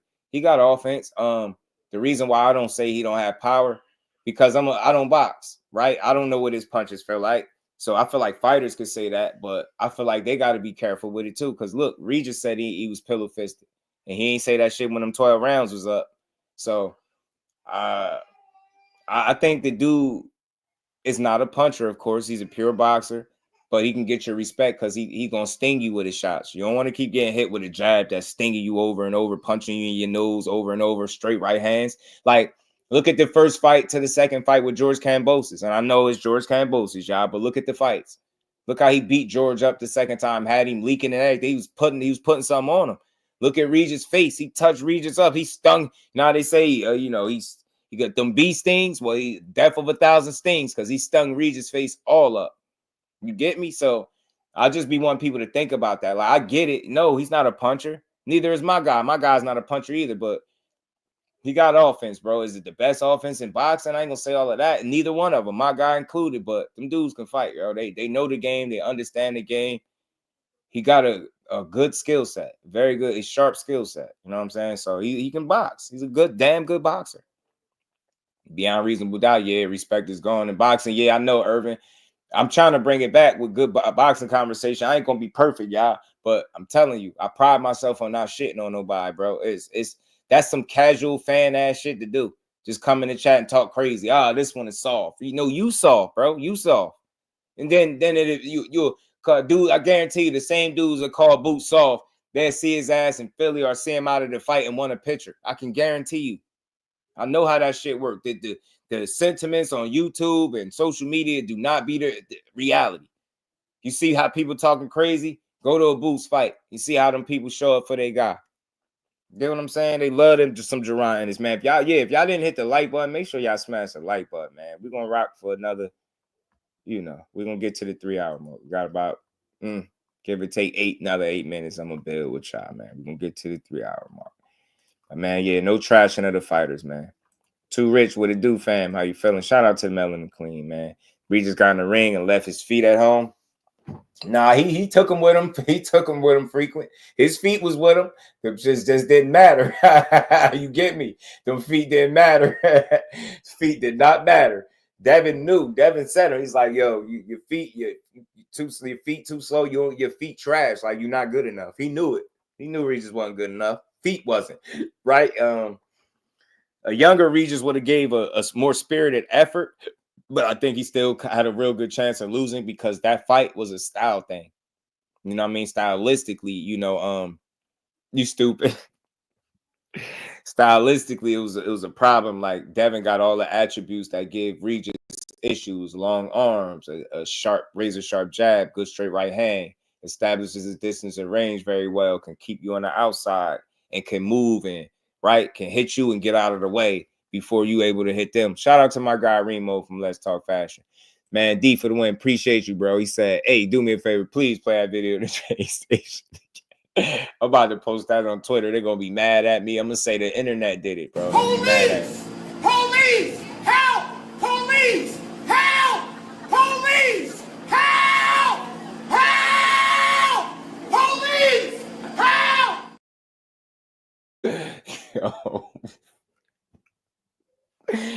Yo, the internet is a wild place, boy. Yo, it's undefeated. Man, the internet undefeated, bro. Between that and dude that did Floyd Schofield pops is wild, wicked behavior, bro. I'm telling you. Let me see. Usyk, you little shitbag. Sign the contract, get your money, and get fucked up, you little shit house. You must have saw the size of me and shit yourself, you little gappy tooth, ugly bastard. Sign the contract. He called that man a gappy tooth, ugly bastard. Yo. Hey, man, yo. Devin got power, but sometimes the mechanics be off. Yeah, Antonio Tarver said that too, Rich. He said it's the way he throw the punches why he think he's not generating the power. I've heard a couple like coaches or former fighters and stuff say that. I'm no coach, so I can't say. But yeah, you know, he's just not a puncher. It's probably the way, you know, it's style too, style thing. But I think Devin has the kind of power that you just don't want it to keep hitting you over and over, right? And if he can hit you as often as he was hitting Regis, that shit is not gonna feel good. If he can hit you as often as he was hitting Kambosos, that shit is not gonna feel good. You get me? It's not. So I try not to people act like he Paulie is. So no disrespect to Paulie, but I never seen one of his knockouts. I think he had 6 and he had a lot of wins, and that's a 2-division. That was a 2-time champion. Paulie is. You get me? People that call Paulie trash, but he had a successful career. It's crazy. So he really didn't have no puncher power. Tim Bradley, she got less knockouts than Devin. He had 12, 13 knockouts, and he had all the muscles in the world. He wasn't no crazy puncher. He just was tough as hell, and he could fight, he can box. So dudes just don't be no punchers, but like, trust me, pay attention to the fighters. Dudes don't just be want to run in there and keep getting tagged with that hot shit as they going in. You know what I'm saying? They don't want to keep getting caught with that. They damn sure don't want to keep getting caught with it. Look, I got another one.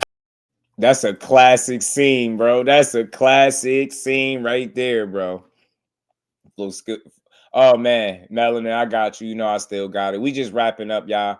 Another dope build, man. I appreciate y'all. Just a light Friday cook, man. Shout out to Tank. Shout out to B-Hop for giving him his flowers.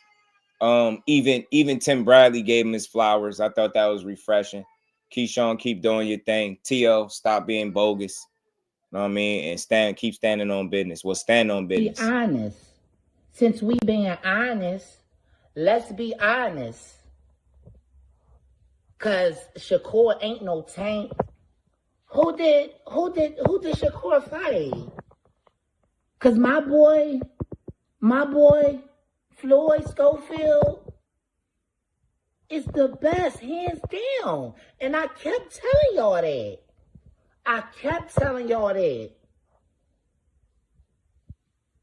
We want the fight with Tank. We'll take the fight with Shakur. Anybody. It's whatever. It's up. My son is the best. And I've been telling y'all that. He sparred everybody. I'm not hating. He's on the come up. Why he can't fight the top dog? Why Shakur running from my son?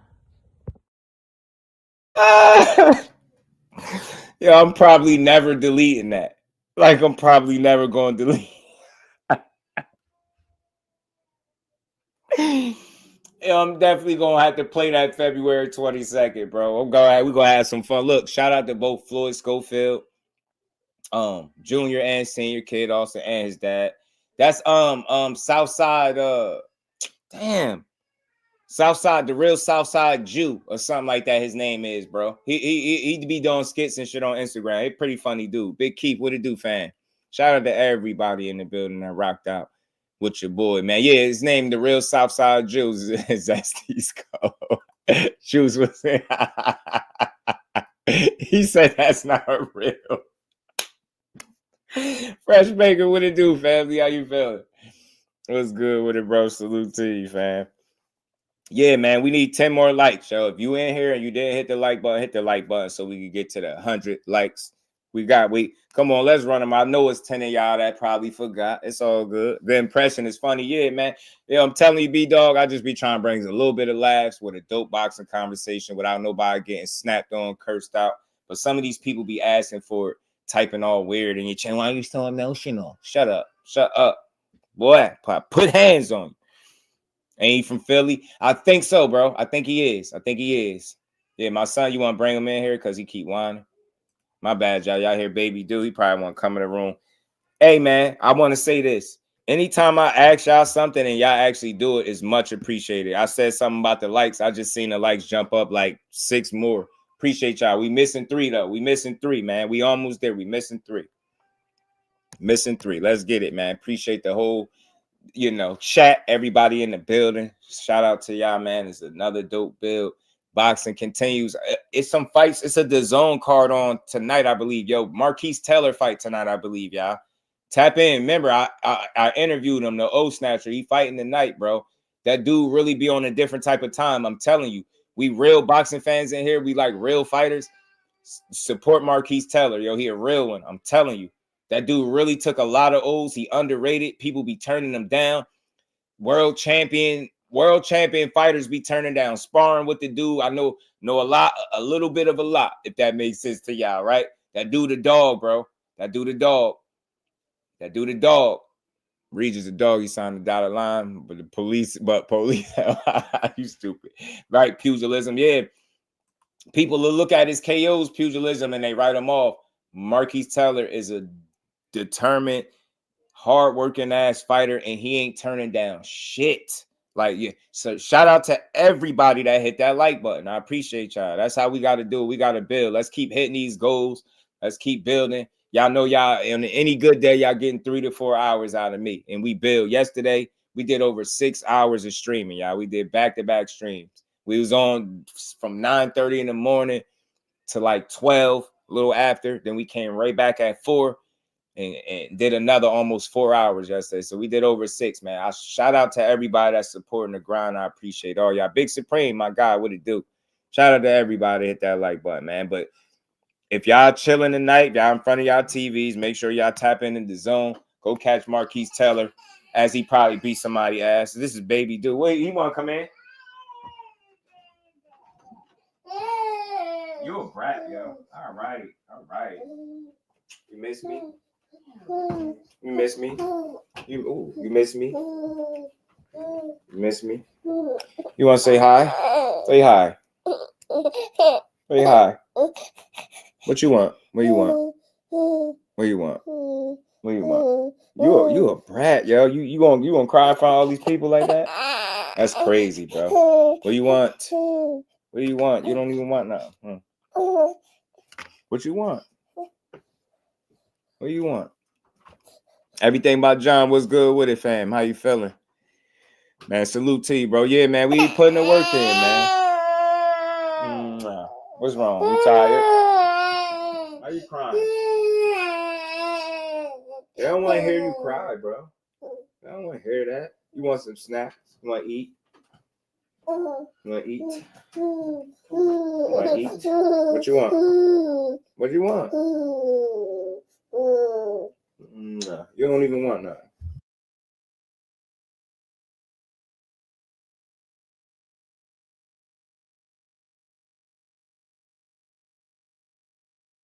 My bad, y'all. That's Baby Dude. He cranky. He being a brat. Shout out to everybody. Cal Cool and my guy Fresh Baker. You already know once he get in here, he run the show, bro. Run the show, man. Baby Dude being a brat. He be wanting to touch all types of stuff. Probably should have turned the camera on for him to let him see himself, but he'd be all right. Probably tired, little brat. Baby Dude is a brat, y'all. I'm trying to tell you, man. My sons are crybabies, man. KJ is 7, he crybaby, and my son, baby boy, is a crybaby. I'm trying to tell you. The girls, they ain't like that, man. My daughter is nothing like that. Talib, what's good with it, fam? He said, let the baby cry. Don't bother me. Sound like he growing. Hey, man, Talib, that's my guy. That's how I know we parents and real fathers, yo, because a lot of people say that to me. I just don't, I'll be like, man, I don't want y'all to hear him being a dang-on brat. But usually what he does once he get home, he hear me talking. And, before he was able to walk and all that stuff, that's how I used to calm him down. I'll be live. He'll just listen, my girl that had her phone on my channel, and he'll just listen to it and be relaxed. He'll just listen to my voice. So now he older, he know I'm in the room. So he bang on the door till the door open. Then he come in. If he can't get his way, and he start whining some more. Yeah, Brad, y'all know how I go. But I appreciate all y'all, man. Really do, man. Definitely D1. We will be there at 10, man. I will be there to tap in with my brethrens, man, to hear y'all cook, man. It's just my son just screaming. Hey, Fresh. Yo, I'm telling you, yo, you're a brat. Yo, you're a brat, man. I'm telling you, baby dude is a brat, y'all. He gave me a run for my money, man. I'm trying to tell you every day. He is a super brat. Hey, man, it's a fact, bro. My daughter only cries when her feelings hurt. That is a fact. She is not a crybaby like that one. That little dude is a crybaby. But he's funny, though. Y'all love him, man. One day I'm going to have him on a little longer if he sits still and relax while we on the live. But I don't be wanting him to sit up crying. My godsons are like this, too. I'm telling you, youngest 17, Miss Baby crying. Oh, man, my daughter is 15 now. But I get all the crying I need with this little dude, little brat, man, little brat. But they make it all worth it, man. They make the grind and everything worth it, man, because that's a funny little dude, and he's very smart little boy, man. Yeah, shout out to Melanie Queen, dopest moderator in the land. And again, everybody that's still in here, stayed to the end of the show. We appreciate every last one of y'all, truly. If you didn't hit the like button, make sure you do. Sub to the channel if you haven't. We're going to keep rocking, y'all. We're going to keep building. Again, it's a DAZN card tonight. Tap into Marquise Taylor. Shit, hopefully go out there and look phenomenal, and I can get him right back on the show and build and just let him know that people, we still supporting you. We still rocking with you. We still watching you. Fighters like that need support because they don't get a bright enough light shined on them because they don't have a name. But that dude literally willing to fight anybody, bro. And you don't have too many fighters like that. And it's not smoke and mirrors. He'll spar anybody. He'll fight anybody. That dude is real. He getting there. Remember, a lot of people picked against him when he fought Yo Elvis.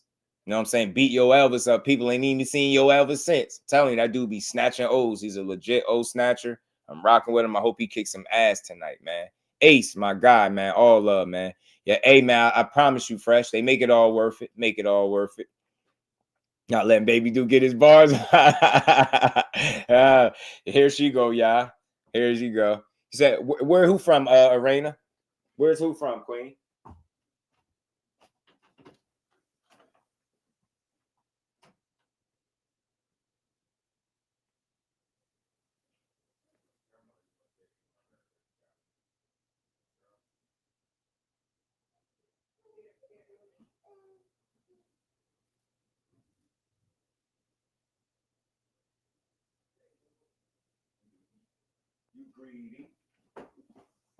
You greedy.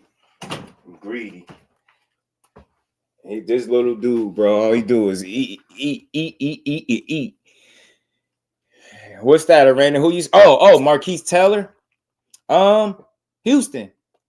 You mean like, yeah, Houston. Mama. I think he stay out and locate out in Houston now. Marquise Taylor. I like him, man. He work hard, man. That dude be about that smoke. I'm telling you. What? What do you say? AJ? Where KJ at? AJ. Where KJ at? Where's Kyla? Where's Kyla? You don't know where she at? You can give me some food? You can give me some food? Give me some. Yeah, I don't want that out your mouth. Ew. I don't want that.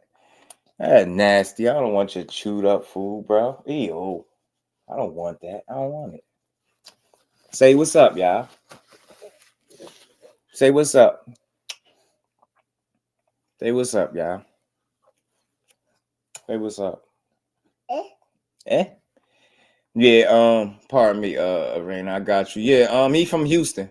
17-1, 1 loss, 2 draws. He got 3 KOs. Y'all, do not let the 3 KOs fool you. That dude be getting in there and fighting. He getting there and fight. His last fight was a KO, 5th round KO. Knocked out a guy that had over 50 fights, bro. 47-6-1. The last opponent, Roberto Garcia, he put the beats on him in 5 rounds. And he fighting Ivan Pens. I don't even know how to say his last name. 15-2-1. So fighting another solid opponent, 10-rounder. Tap in, man. I know we like real fighters, so that's a real one, man. Hey, Marshawn, appreciate you, family. Much love for that 10-piece. Showing love. in the super chat. And we ain't never got to box again. Well, I already been getting these back, but now it's time for you to get your just do.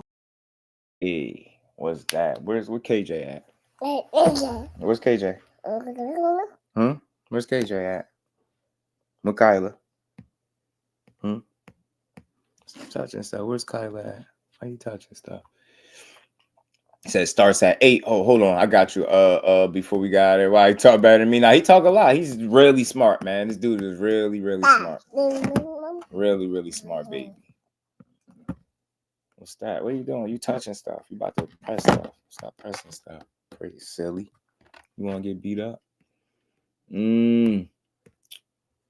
Hold on. I gotta see. Hold on. Let me check out. Give me a second, y'all. Let me see what kind of time this car start. What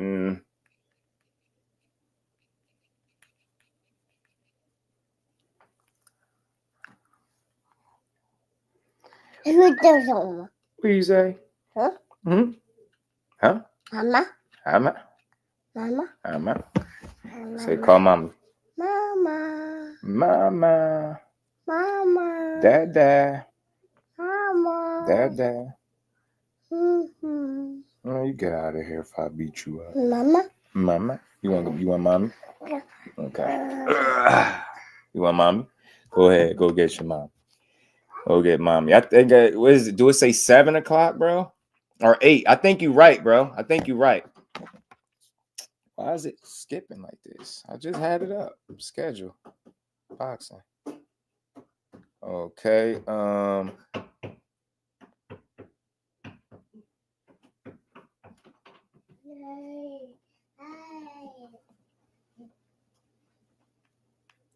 Why are they saying Saturday, December 13th? That's Friday.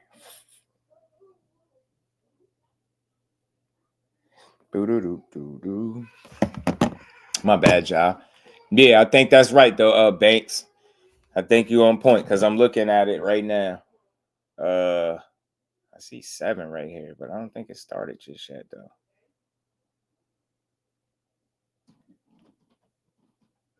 I hate they army time, bro. Got this army time. Yeah, man. But y'all tap into the DAZN card, Marshawn, man. Much love. Yo, appreciate you. Shout out to everybody that rocked out to the end of the show. Y'all make sure y'all enjoy y'all Good Friday, man. And we're going to try to come back tomorrow and hopefully Sunday as well. If not Sunday, definitely tomorrow. So we just going to keep it going and keep building again. Appreciate everybody in the building, man. Shout out to the fam. Y'all enjoy y'all Good Friday. And I'll be with all y'all tomorrow, man. So with that, shout out to the chat family, man. My guy, All Things, Banks, Arena, Talib, Marshawn, Cal Coolit, Ace, my guy, Gianni, Fresh Baker, Melanin Queen. They're queens of the chat. We appreciate all y'all. So with that, we're going to get up out of here, y'all. Peace to the fam.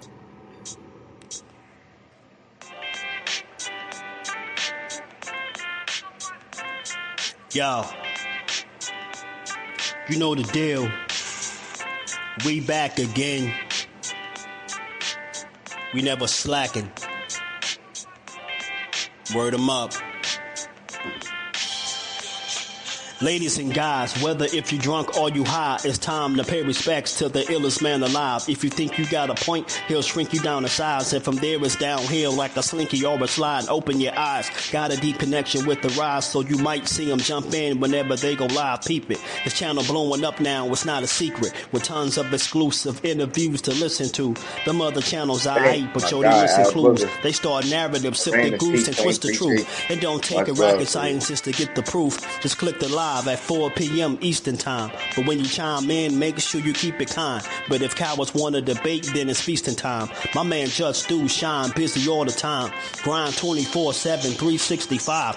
Videos he might have 365. My rhyme sick, they make you do a 365. You get a rich if you think you fit to survive. It's Jusdueboxing, time to click the live. Ain't no beginners, if you soft, you ain't down to ride. I crush you, respect too, it's Jusdu. He got the illest boxing show on the internet. The boy been a threat and he ain't even had dinner yet. Word 'em up. Yeah. You know what time it is.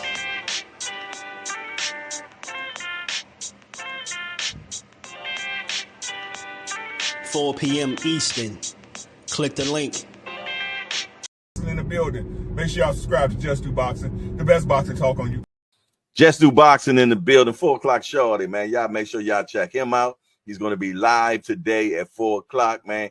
And he's going to be spewing some good stuff as he always do with an unbiased approach, man. He's probably the most unbiased channel on YouTube. What's going on? And one of my favorite channels, if y'all into that pugilistic perfection, if y'all into that boxing, that's that boy Just Do Boxing here on YouTube. Make sure y'all check out Just Do Boxing, the only unbiased boxing channel on YouTube, because I am definitely biased when I talk about